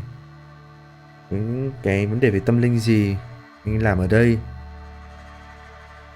về việc khác thôi, nó chẳng có vấn đề luôn. But what? I thought you would talk to him. You wanted to speak to me, Ms. Holcomb? Every time I've tried to engage you in conversation, you look at the floor, answer in single words, and slink away. I can't imagine what would be so grave as to drive her to my mission. What has Mr. Thompson asked you to do? Thompson nhờ anh làm cái gì?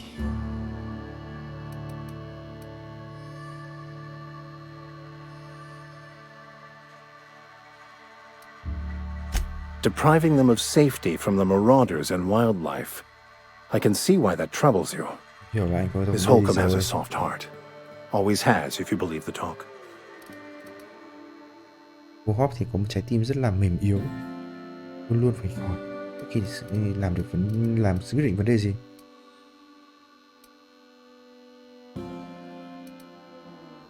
Anh có lời khuyên là gì? Assuming your goal is to save as many as possible, then you should bring everyone together. Send the power to Edgewater and convince the deserters to return to the fold.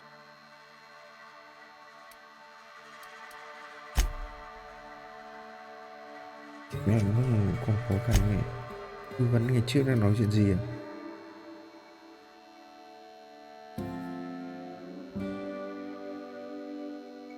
Gửi năng lượng tới Edgewater, tới thị trấn này và thuyết phục deserter này trở lại.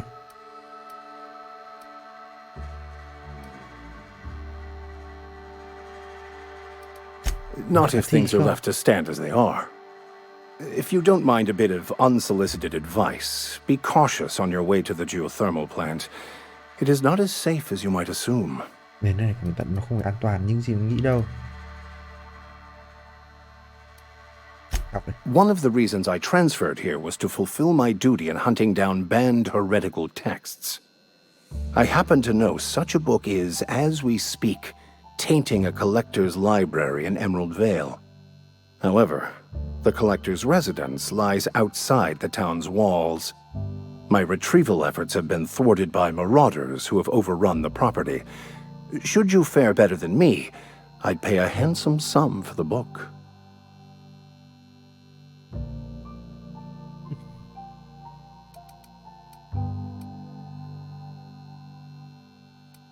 What? No, I don't want to burn it. I would never. I mean, I just want to... Look, I have a very simple goal here. Mục đích duy nhất ở đây. I just want to keep the writing out of layman's hands. It wouldn't do for such information to fall into public consumption. Ôi, mẹ nói chuyện nhiều đấy.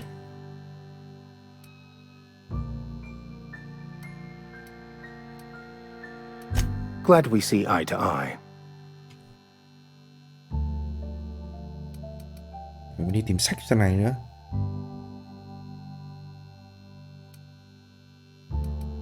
Ok, đây tìm sách cho mày. Ôi.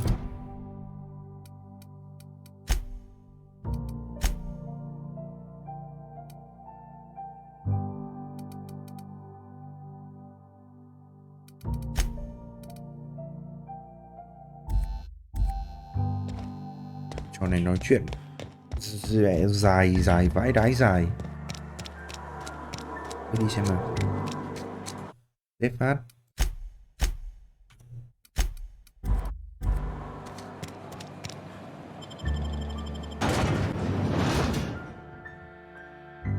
Trò này nói chuyện nhiều quá.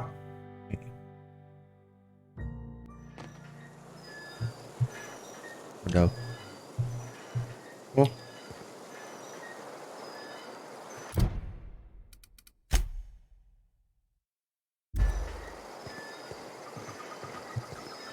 Đó.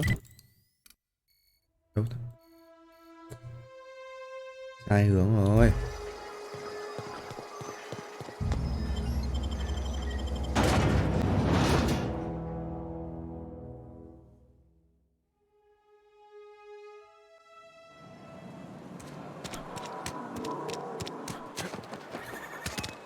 Kéo lên được đồ.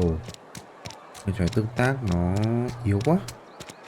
Bất lý cả đồ vật ấy.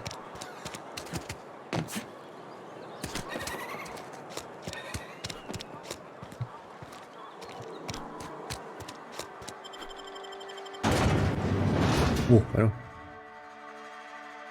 Plasma cutter. Thanh kiếm mẹ bọc plasma. Như kiểu mình sáng ấy. Ô, đâu đây? Nó bỏ hoang ấy.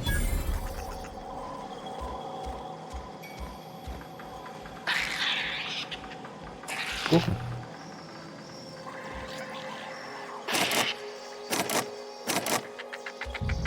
Watch out! Yeah. The last of them.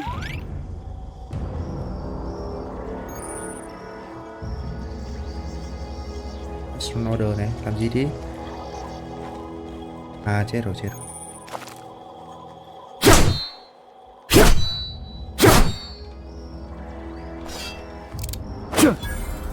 T khi cầm vũ khí này thì nó sẽ đánh đòn cận chiến của vũ khí.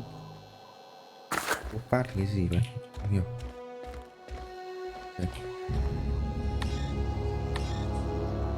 Cái hack này cũng là cần đồ ạ. Ấy.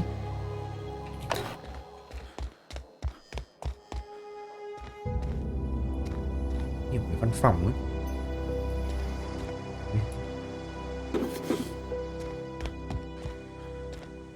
Vậy đái thật.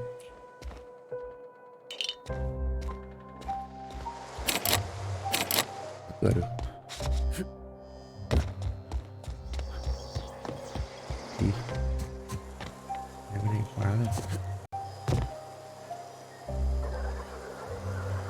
Phá cửa được này. Phá xem nào. That was quick.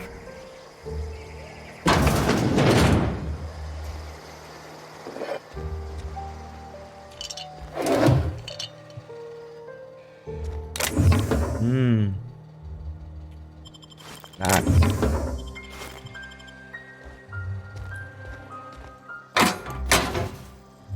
Gì đây? Earring.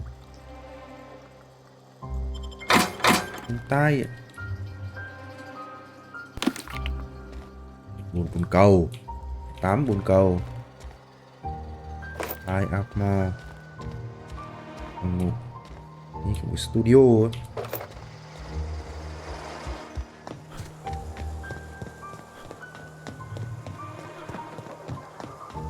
Xa phết 100 mét.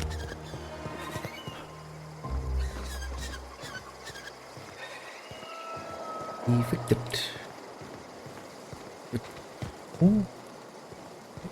Chó.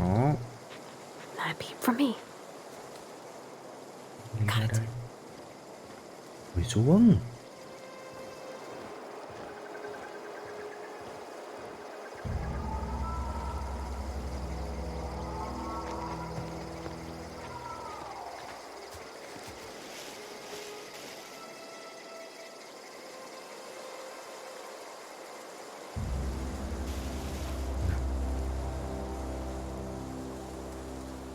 I'm going. Xuống đi. I'm on it. Đánh thằng này. Vào thằng này. Incoming.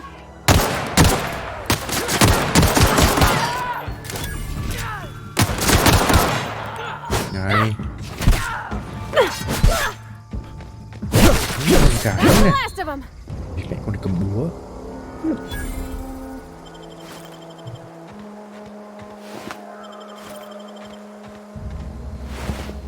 Đồ. Mất mẹ cả người. Mẹ thung nổ. Gì đây? Đao. 36. Ngay.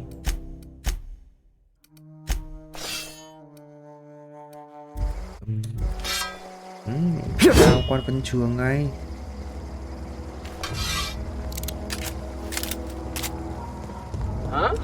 I smell blood. Thầy cầm khí hạng nặng này. Một viên đầu. Nào. Mày đánh tao á.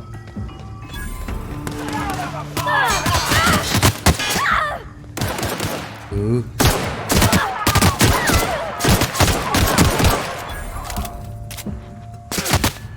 Đâu đây?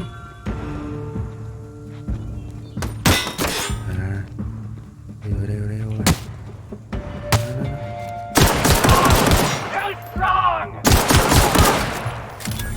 Nó lốp à?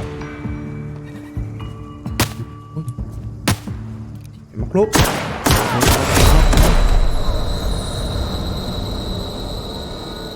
Rồi,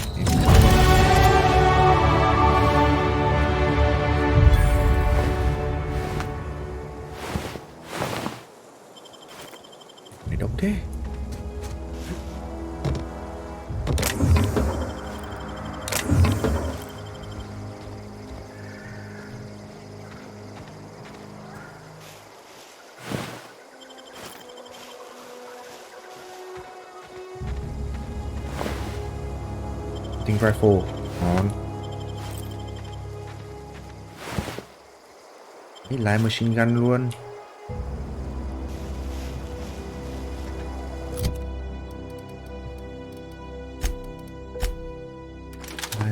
Ui, to thế. Sniper này. Sao con trường để số 4.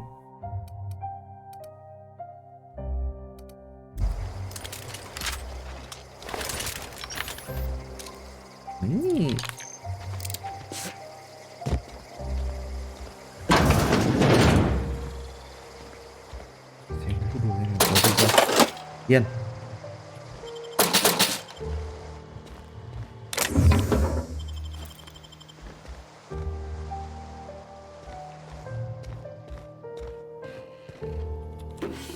Cái này để ốc vích này.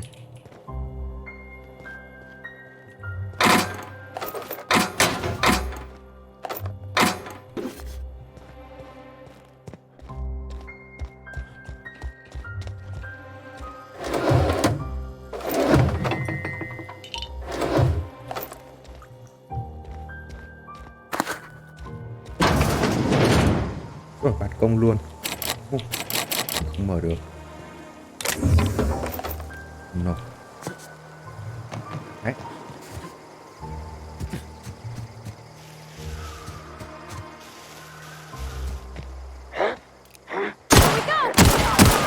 Wow, not even a scratch.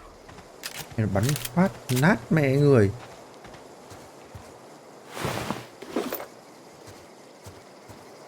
Người bay một nơi, một chân bay một nơi luôn. Nào. Đấy.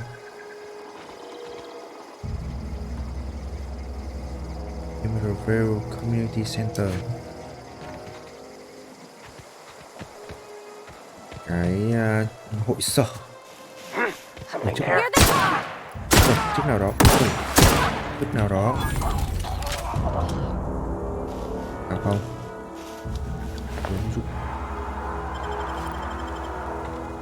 Gì vậy? Tiếng nghe gào thét của con nào? Nghe ghê vậy.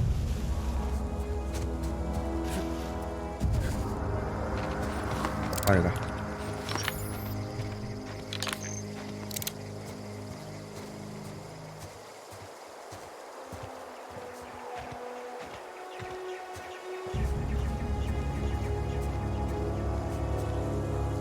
Gì vừa hiện ra vậy?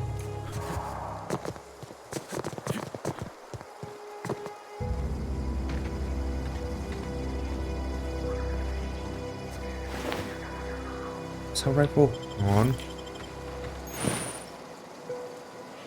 Nhiều thế.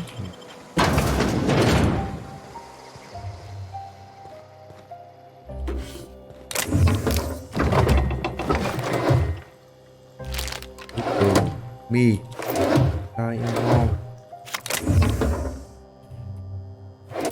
skin.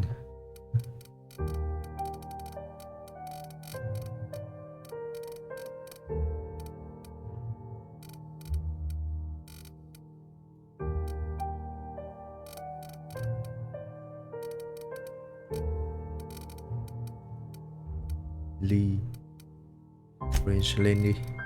Nữa đi, như Lee lên đi. Defensive. Proceed.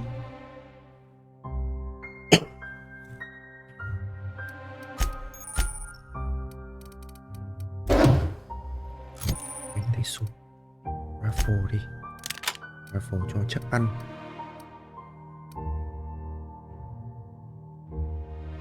Machine gun. Này là heavy. Assault. Heavy.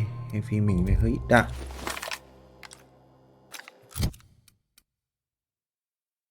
Tám đam.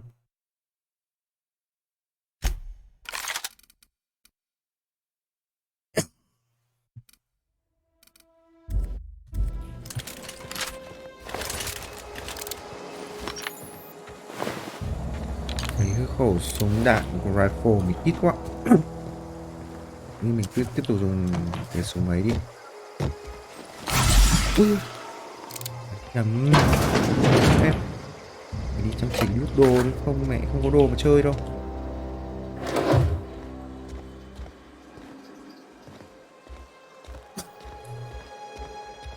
Gì đây? Tiện. Là nhà mò.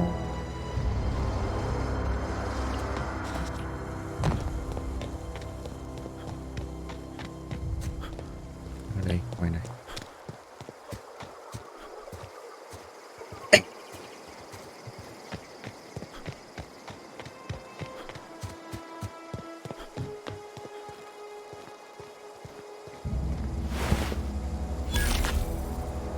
Move along, stranger.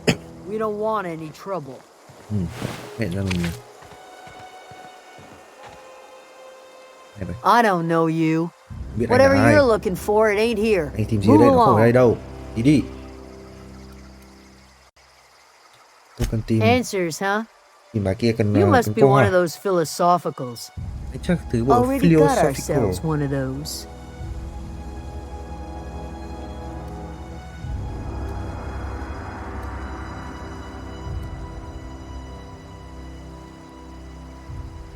Yeah, that's us.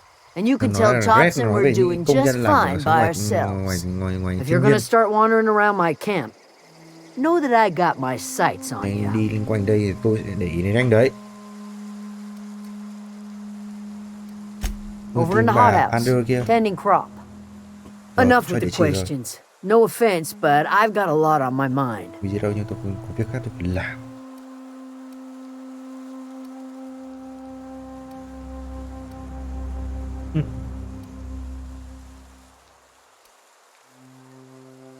Chúng ta đều có rắc rối, tôi tìm cái cách để sửa tàu của tôi. Well, look at you, Nhìn buzzing kìa. around the aether with your very own ship. Các mẹ mình Rest tìm of cách us sửa tàu gotta của make bản do with thân the mình. ground at our feet. No, I'm sorry. That was unworthy of me. Lady named Zoe went missing some nights ago. Just Và up Zoe and mất vanished tích without a vài đêm trước. trace. Now I'm pacing around wondering if marauders got to her. Con này phải đi tìm.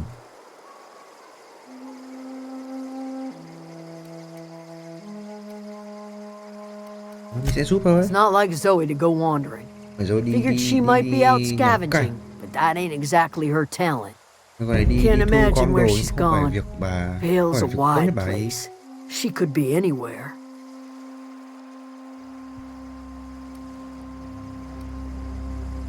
Could do without the gallows humor.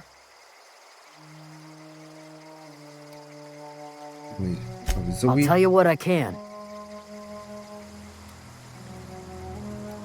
Bà mất tích. Vex me. If she told anybody, they ain't telling me. I'd check her room, but I got yelled at for snooping once already. Không biết là bà trốn ở đâu.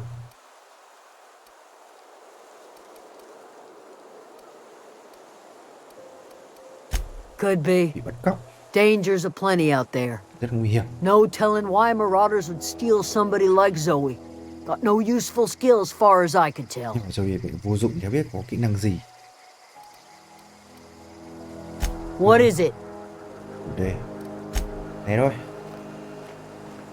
Nó thu xếp rồi.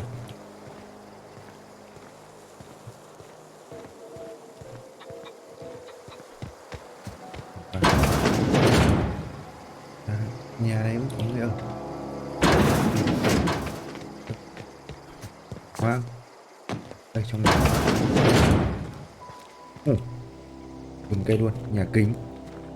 Đây, cái bà deliver. If you're hungry, there's meat turning on the spit outside. If you're bearing illness, find a place to lay your head down and I'll fetch you a poultice. Ốm thì anh có thể nghỉ Whatever ngơi ở your đây. troubles with Edgewater, leave Cái them gì at về the gates and Edgewater be vậy? welcomed here. Any questions, dear? Có câu hỏi nào không? I have been chắc called là that among other things. Later. Green Thumb, grandmother, the strange old lady who keeps flowers.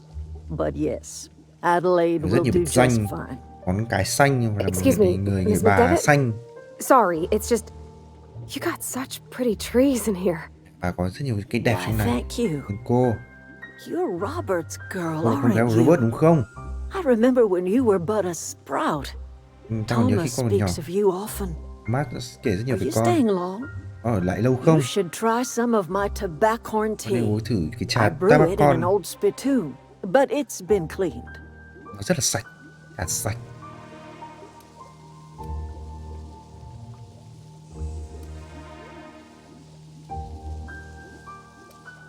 Mình còn tới đây để làm giảng hòa. You here on behalf of that cold-eyed reptile? Mình tới đây Let's vinh hear danh it. của cái thằng cha mày What's mình máu Reed's lạnh đây. idea of peace then? Biết có ý tưởng hòa bình như nào?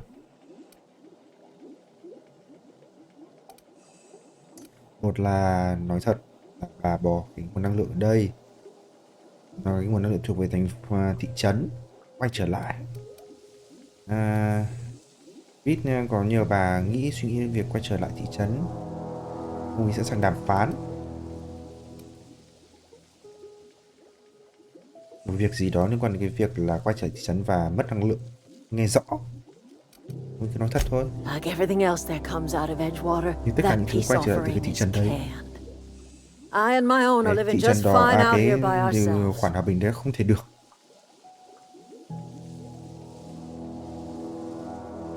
Tôi và tất cả mọi người đều sống ổn, yên ổn ở đây.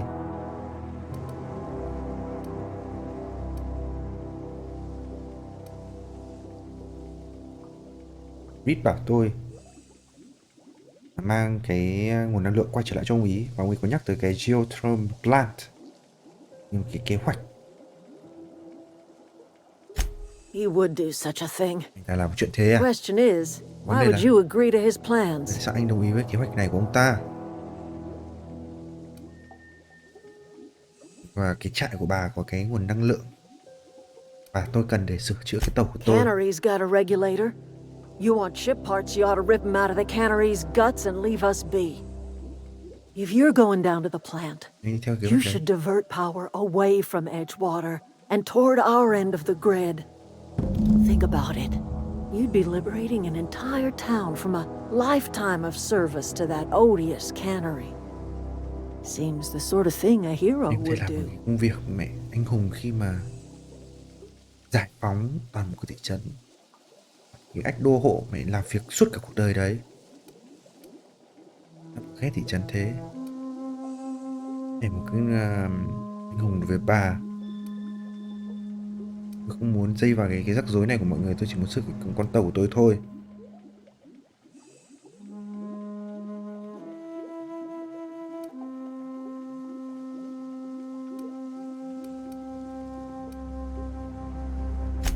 Well, if it's all the same to you, then you ought to divert power over to us, shut down Reed's cannery, and scrap it for parts.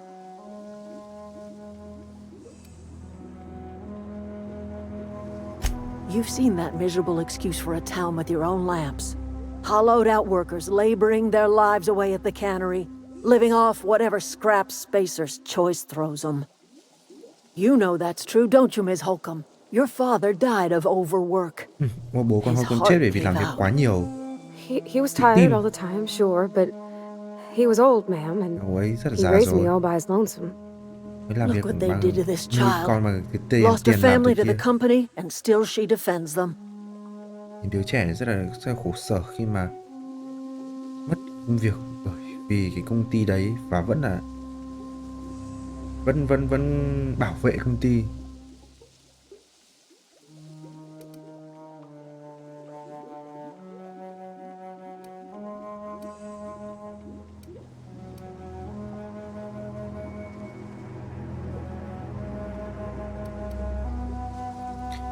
Thích cái cách I'm all right. cái bà I ain't so mà bà fragile. nói chuyện với con này rồi thì kéo That mình. was unkind of me. I'm sorry, dear. Tôi thật sự thế là không lịch sự, tôi rất là xin lỗi. Và nó luôn. Nói tôi giúp bà thì Life có in gì xảy ra với Edgewater grinds to a halt. Edgewater. The cannery shuts down, workers desert in droves, and our own little camp grows and thrives. Thế là như công nhân làm ở trong cái trấn, nếu mà bị cắt điện đi thì sẽ lại đi tham gia vào cái group bà này. You bring power to Reed's town and you'll be killing us. Reed knows it. He's counting on it. Nếu anh mang cái nguồn năng lượng này Để cho Reed thì chúng tôi sẽ phải kiểu như là hết nguồn năng lượng luôn. Reed biết ở đấy và hắn ta muốn làm như thế. Và mình sẽ suy nghĩ. trust you will listen to your conscience. Tôi biết anh sẽ suy nghĩ theo cái chất cái lòng tốt của mình. Làm gì? Something you need? Có chuyện gì à?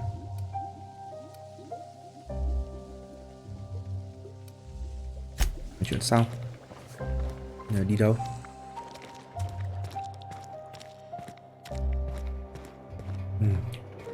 Gần như cái phòng lab nghiên cứu về cây.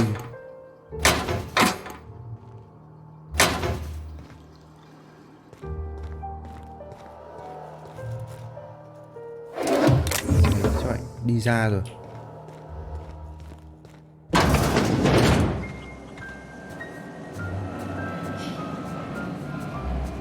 Ủa, tiếng nào vậy?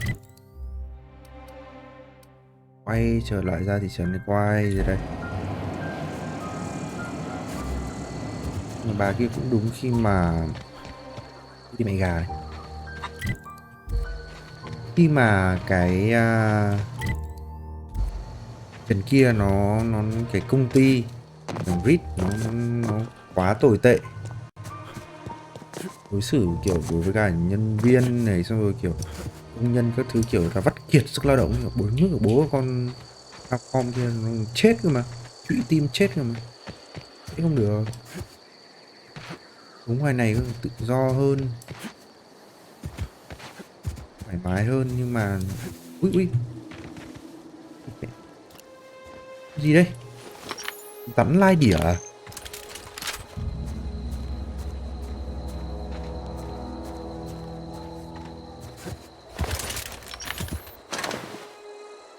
Energy cell. Nó có một cái nhiệm vụ side question, tìm dâu. Nhiệm vụ phụ làm sao? Sẽ làm cái này trước đi. Thằng đây xem nào.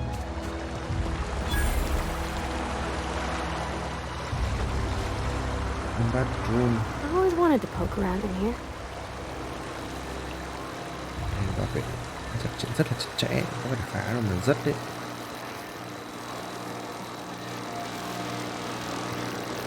Ủa? Ở đây.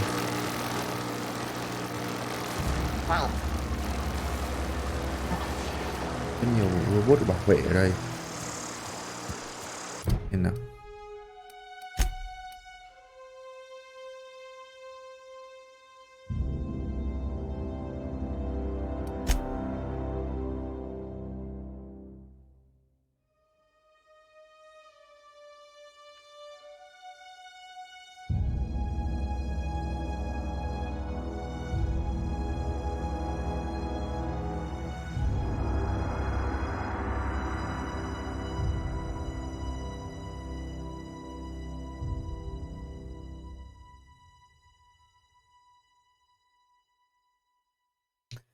Một là mình sẽ lấy cái nguồn năng lượng trong này đưa cho bà kia, hay là nguồn năng lượng này đưa cho cái thằng Bit.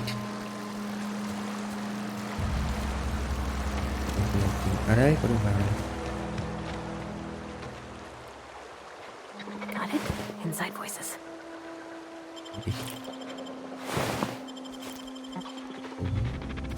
Processing. Searching for unauthorized Incoming! person. Vẫn lộ. Nghe mày này. Nice one!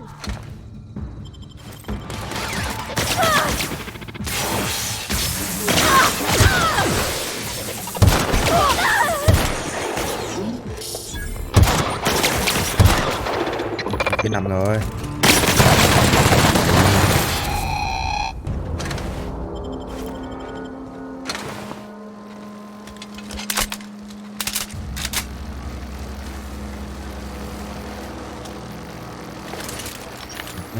Mình bắn hơi yếu.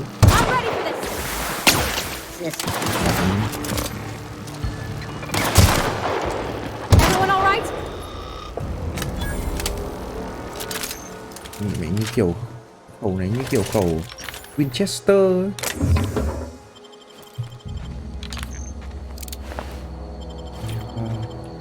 Vào được. No.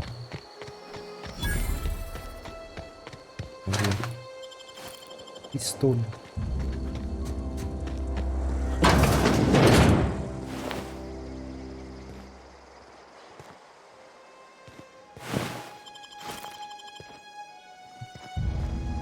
Cái gì đây? Light assault rifle. Machine gun. Sử dụng đạn gì? Heavy. Nhiều thì loại súng nhỉ?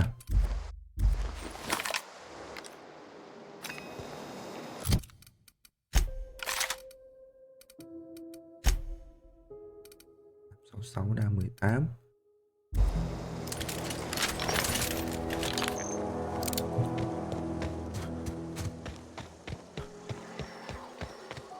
Đi vào xuống kia trước khi vào new game.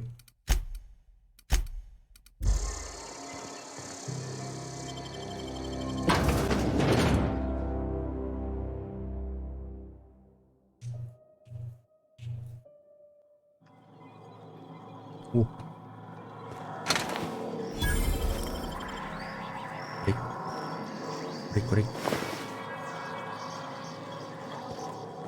The control room should be off to the right. I hope we're doing the right thing. Okay, here we go!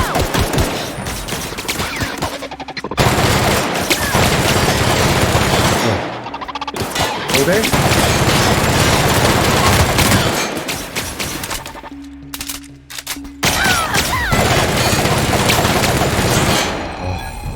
Chỗ đấy. Cái boss đấy.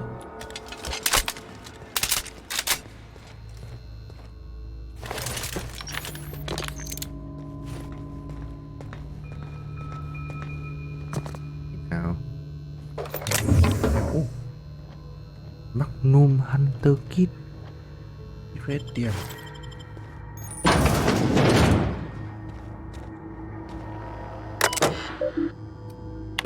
Mở cửa.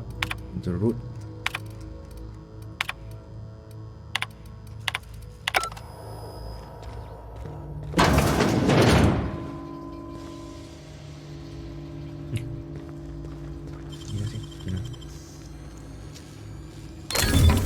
Nice.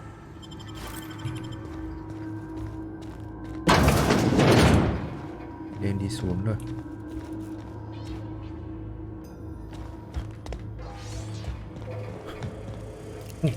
Processing data, sweeping the area. Here they come. Tao này.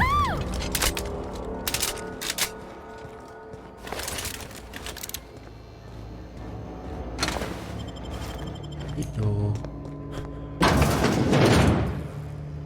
Trước kìa.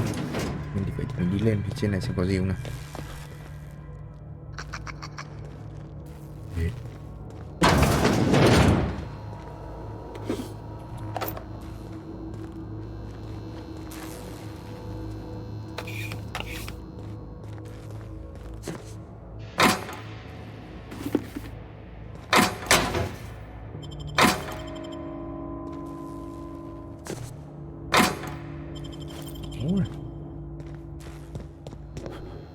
Siêu mẹ ơi, này không mở được, là phải lên trên kia mở và đi đường lòng vòng nào đó.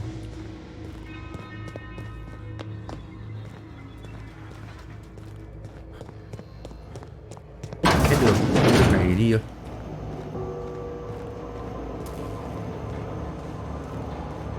Nhìn thấy không? Không có gì cả. Đây, phòng điều khiển chính. Đi đây. Dụng terminal.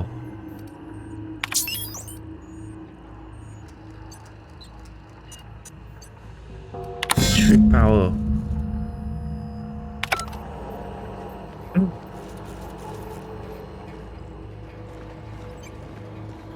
Điện. Three switches. That'll be easy enough. 3 cái switch. À. Không mở được à? Đây.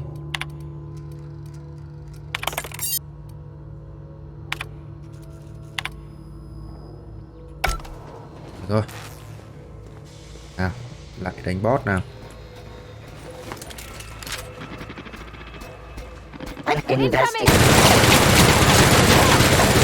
Cả mình.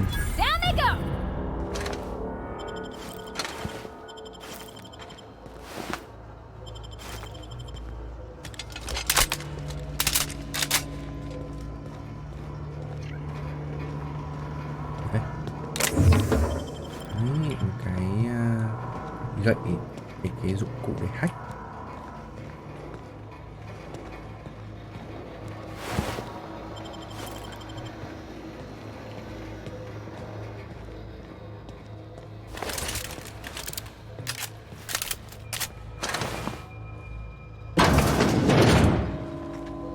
Nó ở đâu vậy?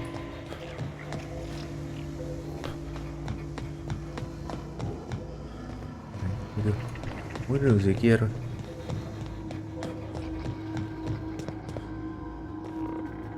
Mảnh rộng thế.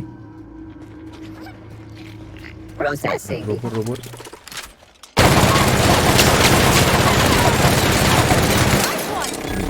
Ui, nó. Thấy nó. Nào.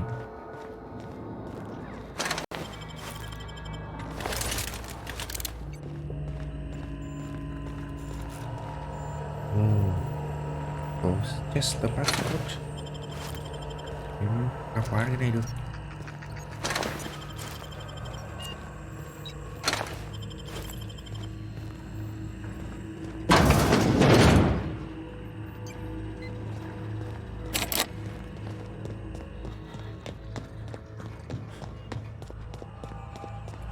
Rộng thế.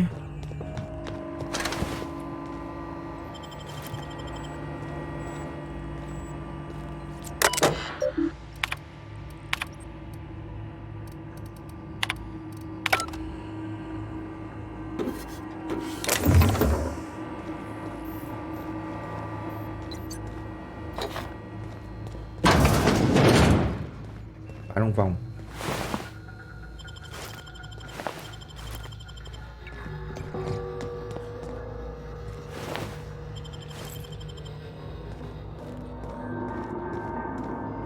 Go away, Phantom!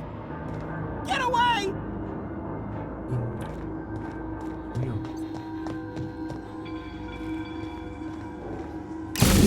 There's 2 more. 2 cái nữa. What'll happen to Miss McDevitt's folk if we send power to the Veil?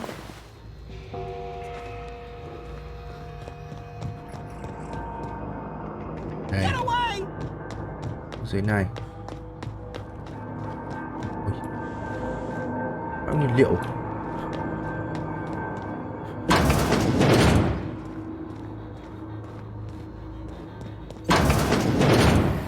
Mind the steam. You're liable to get scalded. Cái này nó phí đâu. Halt. System.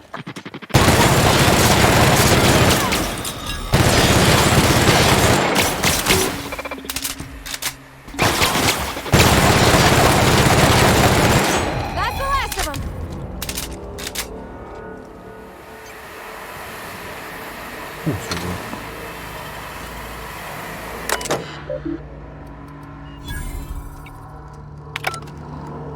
Rồi, tắt rồi.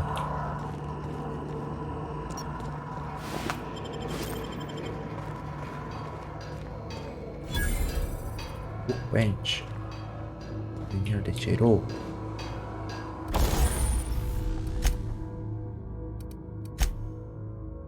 À, cái này để mod. Mod đồ.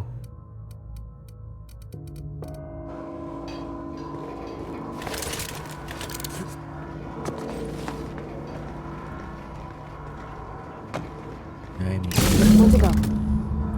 If we send the power to Miss McDevitt, what happens to the veil? Okay.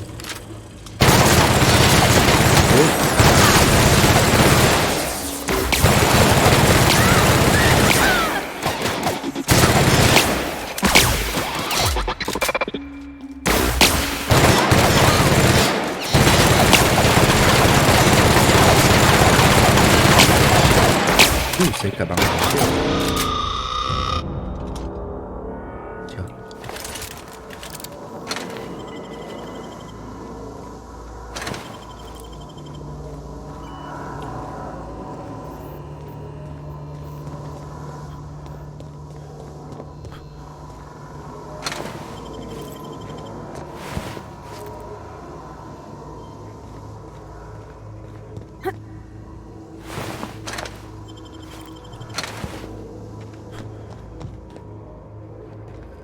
Nhiều đường thế.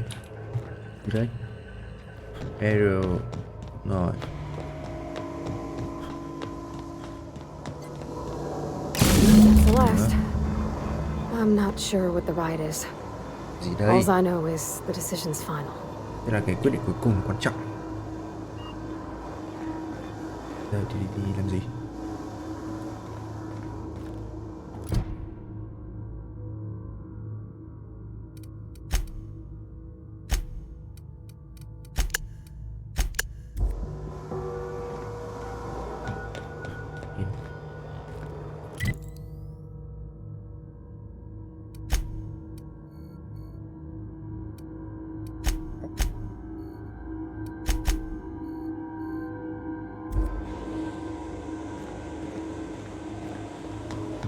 Thế nào để lên tầng 6?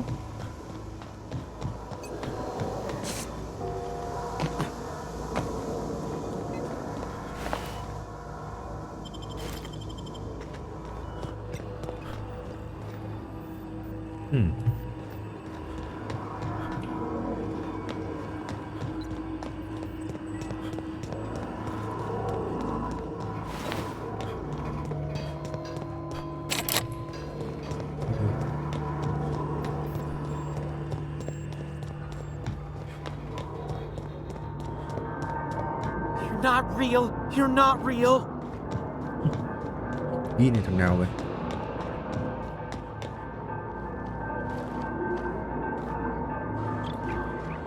Mình đi lên đâu?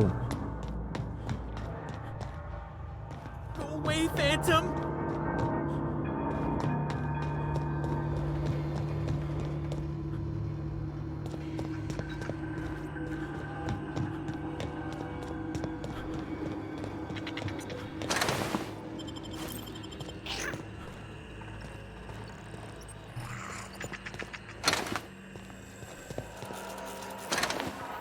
Ở đây.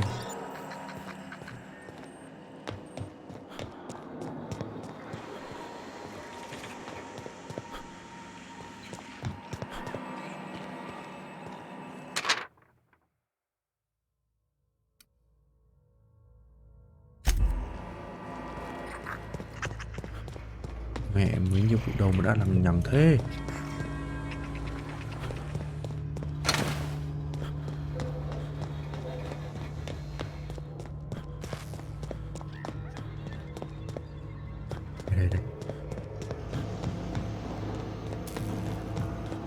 Once we do this, there's no go. Hey, mister? Look, I know you want your power regulator and all, but I just gotta ask you. Do you understand what you're about to do? Mày đang sắp sửa làm hay không? I don't think you should cut off Edgewater's power. I think it would be cruel. I'm sorry. That just sort of came out all at once. Edgewater's hurting. We've been losing workers year after year, and corporate hardly ever sends replacements. There's barely enough Saltuna to fill our bellies anymore. But the town's got some good people in it. Decent, hard-working folk just living their lives the only way they know how. They don't deserve to be punished. Con này thì là không muốn mình cắt nguồn năng lượng của thị trấn, bởi vì là vẫn còn nhiều người sống ở đó và nhiều người tốt tìm cách sống ở đó.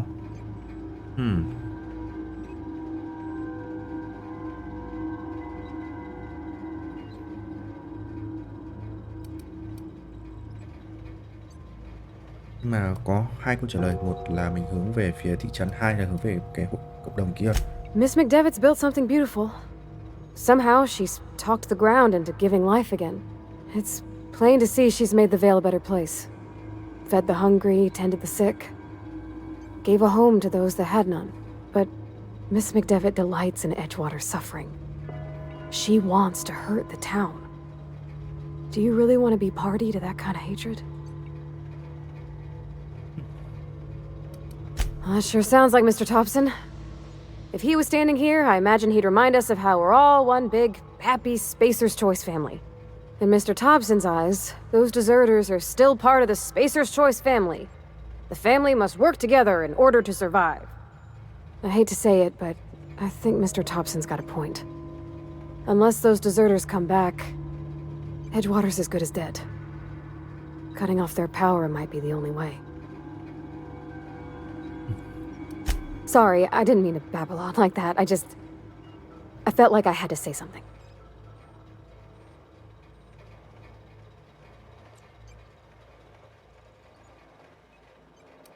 Really? Có nhỉ?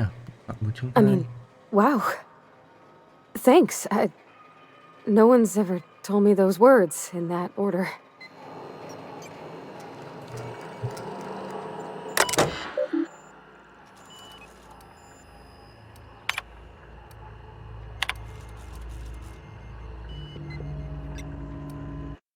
Đây, này là mình chọn ở đây. Một là đưa về thị trấn, hai là đưa về cái cộng đồng.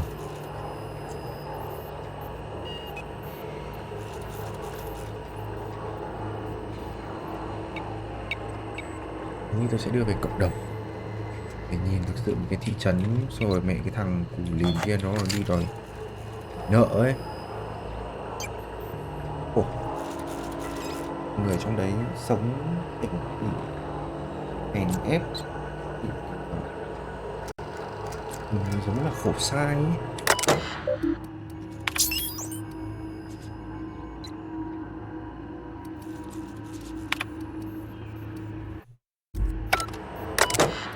Redirect power. New.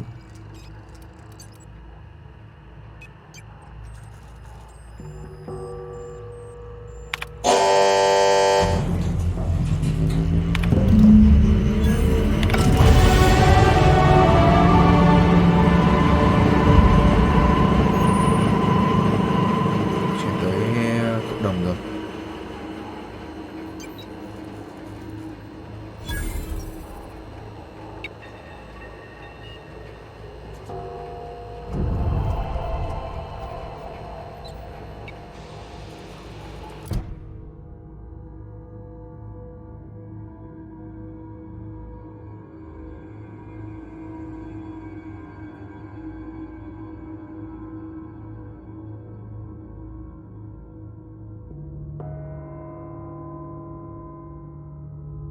Rất là cáu. I can't stop thinking on Edgewater, Captain. I'm glad the deserters are gonna be alright now they got power, but what about the town? Còn mọi người. All those people.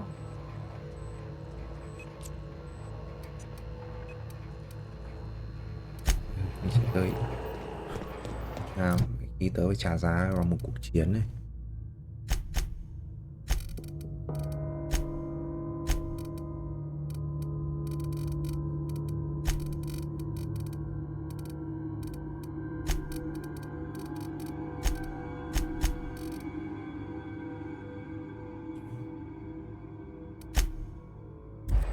Xem nào.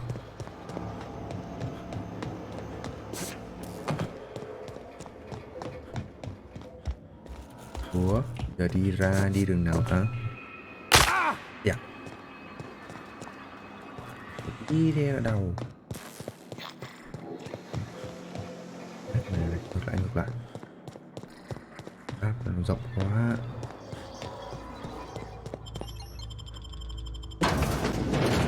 Ui, gì đây? À, ấu trùng.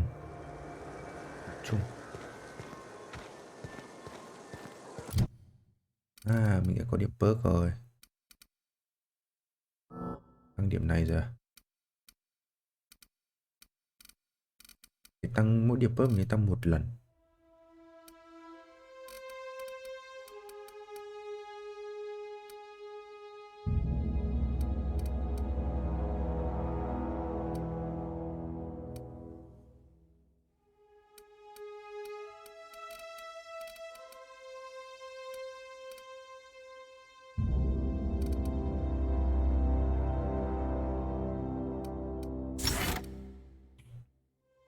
Giảm độ hao tổn của vũ khí. I need security, but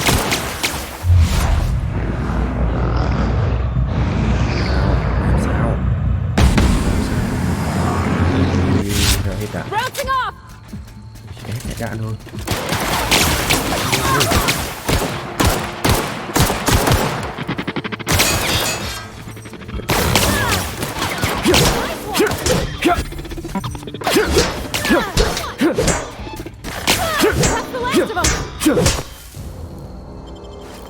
Hết đạn nhanh quá, một giây.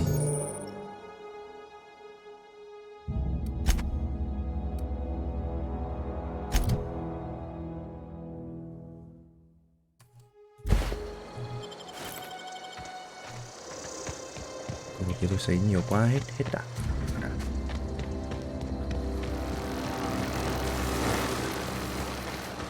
Nhìn rồi. Item repair.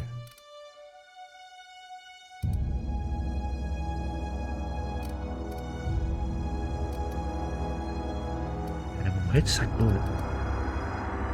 Energy này mình còn nhiều. Các khẩu súng đạn lượng.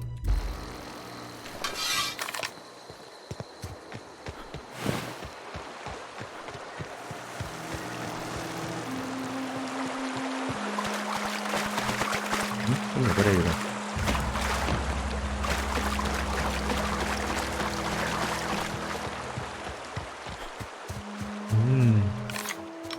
Con lợn.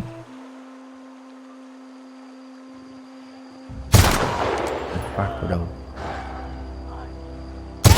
Phát vào đầu. Phát.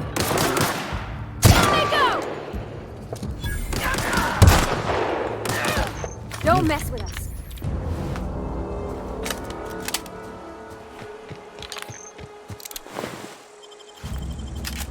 Em bị đạn không?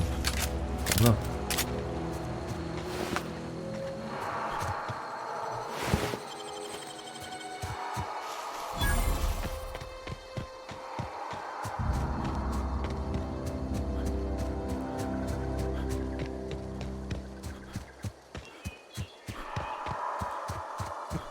Có tiếng con gì nó kêu nhà rào tét.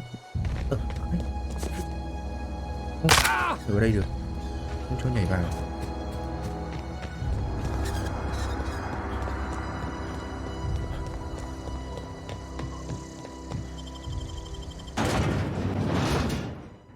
Càng vào đây phải chiến nhau lắm.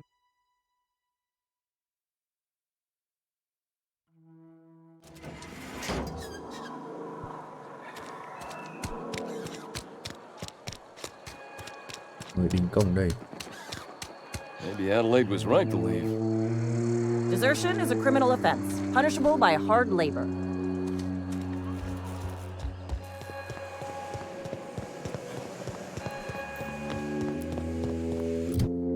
Mình có thêm điểm perk nữa này.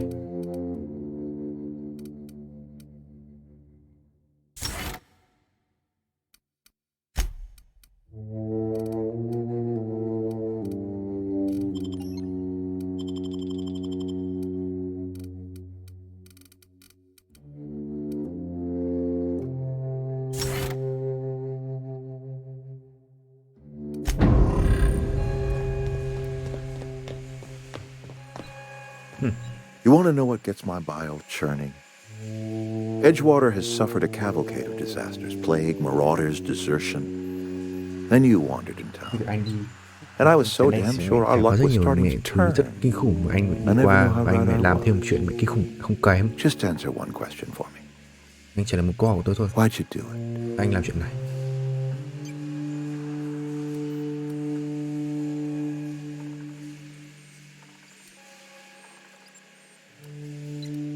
Is that right? Dạ. I'm dying to hear this. Nghe Please, educate me. Nói cho tôi nghe.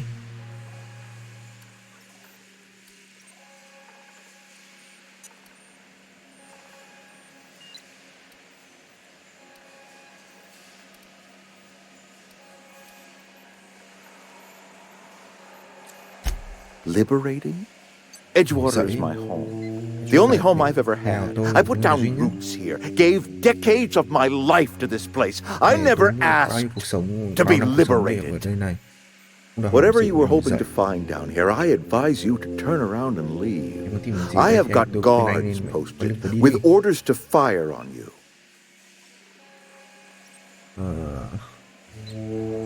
Mày bảo vệ người kia và mày có sẵn sàng mày ra lệnh bắn chết anh.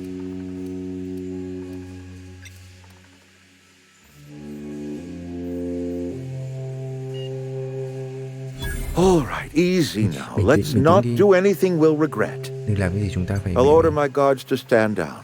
Mày Take what you làm can cái for gì? and then leave us be. Chúng ta phải hối tiếc. Mày đàm phán đi, mày mồm mép phát. Stand down, all of you. Tí các bạn đã xong đây rồi. Đến mà lấy những gì anh cần.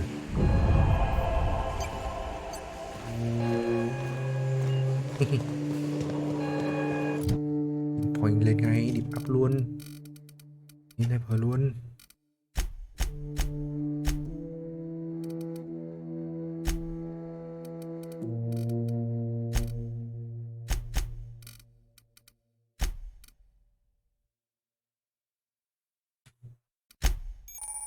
Gì đấy? Companion ability.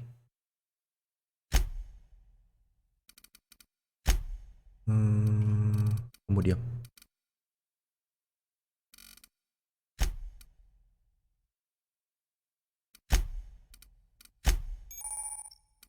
Đây, companion đội mình.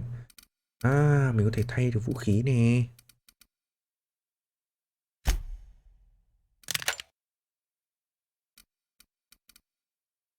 Cầm rifle 50 đam. Mẹ, có búa chiến ghê thế. Người energy ring, Nikki, tăng máu.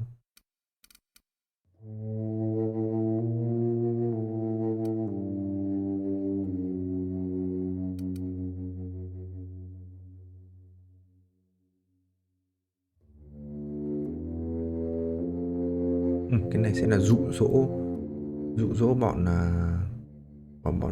lính đánh con này, đánh với cái companion của mình nhiều hơn.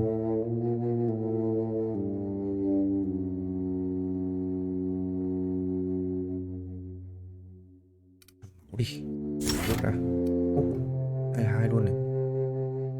Inch damage, armor, đây này, melee này.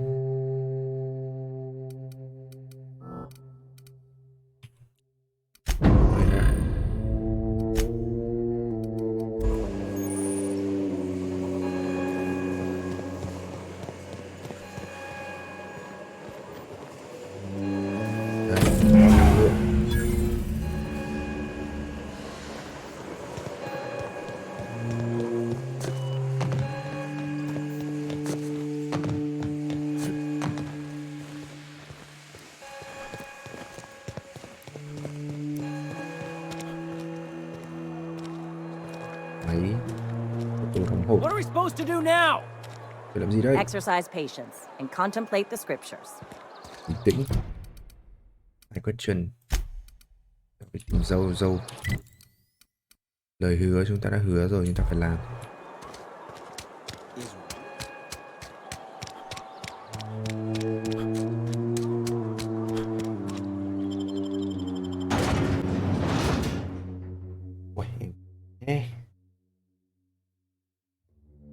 Này không có mờ lèm không như trò kia, không như trò Cyberpunk.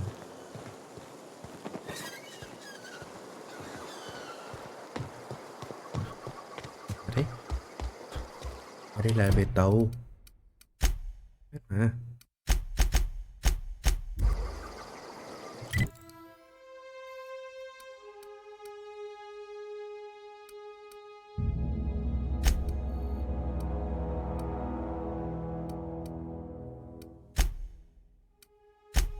Có thể fast travel thẳng đây. Mình không cần phải địa điểm để fast travel, mình thể bấm con chữ map.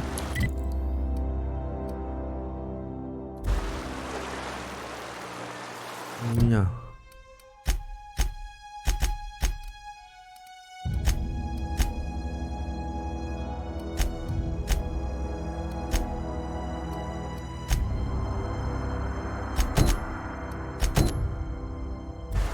Chuột đúp vào mới được.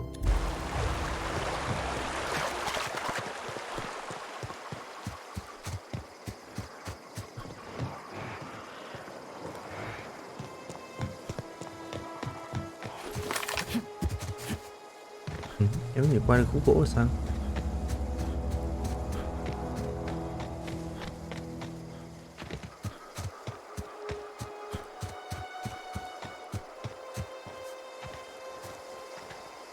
Cái này không có đủ không? Mở cửa không? Ở đây. Mình lúc đây rồi thì phải. Rồi.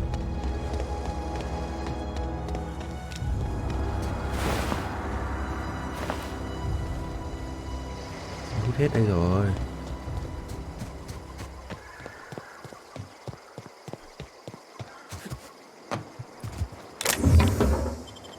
Heavy ammo.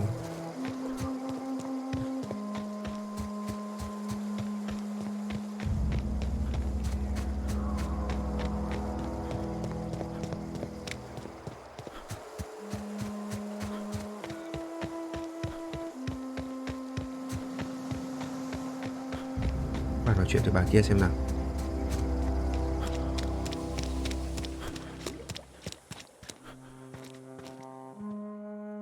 Do you hear that? Nghe thấy That không? low, pleasant hum of electricity. Niềm It hạnh phúc khi whispers mà across the con kia veil like the winds of change. You've done well. ngọn gió thổi I qua would have đây. paid my last 5 bits to see the look on Reed's face when the last Tôi muốn lamp để in nhìn town khuôn burnt mặt của out Reed khi and mà the mẹ cannery fell to thị trấn mẹ silence. hết điện, mất điện. Khuôn mặt để mẹ im lặng.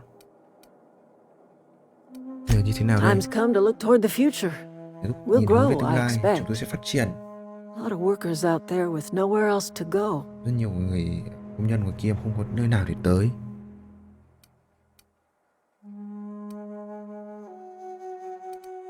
Rất nhiều Not người as để many ăn. as you'd think. Không nhiều như We're anh nghĩ not đâu. about to let the whole town join our flock. Tôi sẽ không để cả Just thị the trấn ones tham gia. willing to renounce their corporate loyalties and live the way nature intended. Chỉ những I cái am người mà curious. trung thành với cả chúng Why tôi did và you help tham us? gia vào thiên nhiên. You don't know Tôi who tò we mò. are. You don't owe us a thing. Sao anh chúng tôi The anh không plant's biết gì chúng tôi crawling cả. with mechanicals, so Không it biết chúng tôi stands là to ai. reason you risked your life.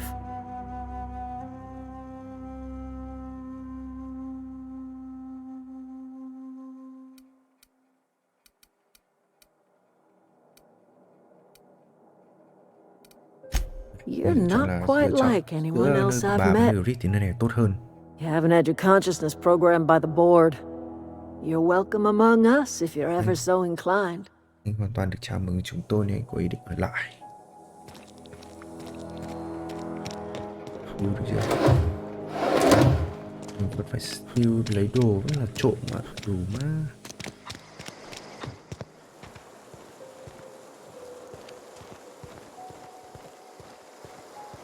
Okay. Oh, that's Thomas. He used to follow me around before he left the cannery. Ở tôi trước khi mà rời khỏi đây. Đâu, Thomas đâu?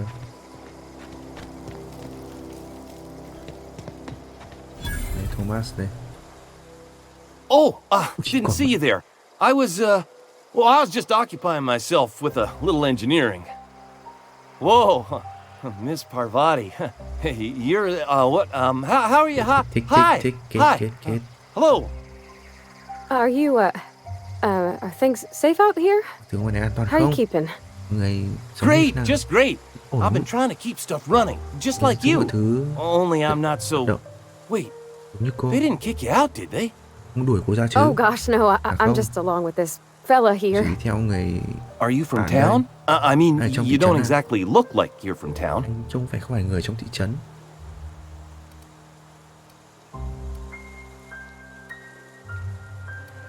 Never heard it phrased in such a way before. I guess we're all trying to get our ships off the ground, ain't we? Sorry, I just wasn't sure if you were from town or if you were one of us. Something's been chewing at me, you see. Fact is, I've been, well, lying. To everybody here. Camp thinks I'm a mechanical genius, but I couldn't fix a busted chair. Tôi nói dối tôi là một cái người cơ khí rất là mạnh, thông minh, nhưng mà tôi thậm chí không thể sửa một cái ghế.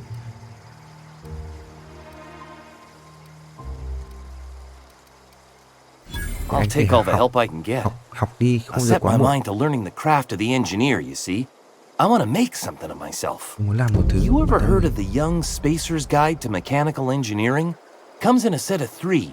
If I had my hands on one of those data pads, I could teach myself the ins and outs. Those are good. I know the old community center kept a copy. Should find another one back in town. If you could find me even one of those pads, I'd... Ôi trời ơi, tìm đồ hộ à? Rồi, Would you?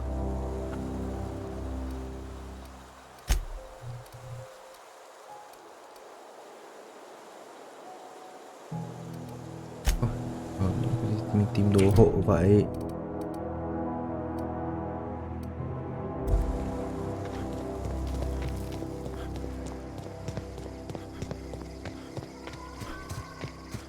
Vào nhà của Zoe, tìm kiếm xe máy đang đâu. Cái nhà Zoe. Có journal này. Ý. Xem dẫn mình đâu.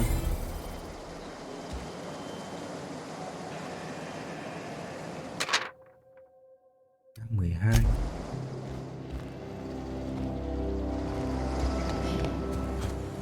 Đâu? Mẹ làm sao thế?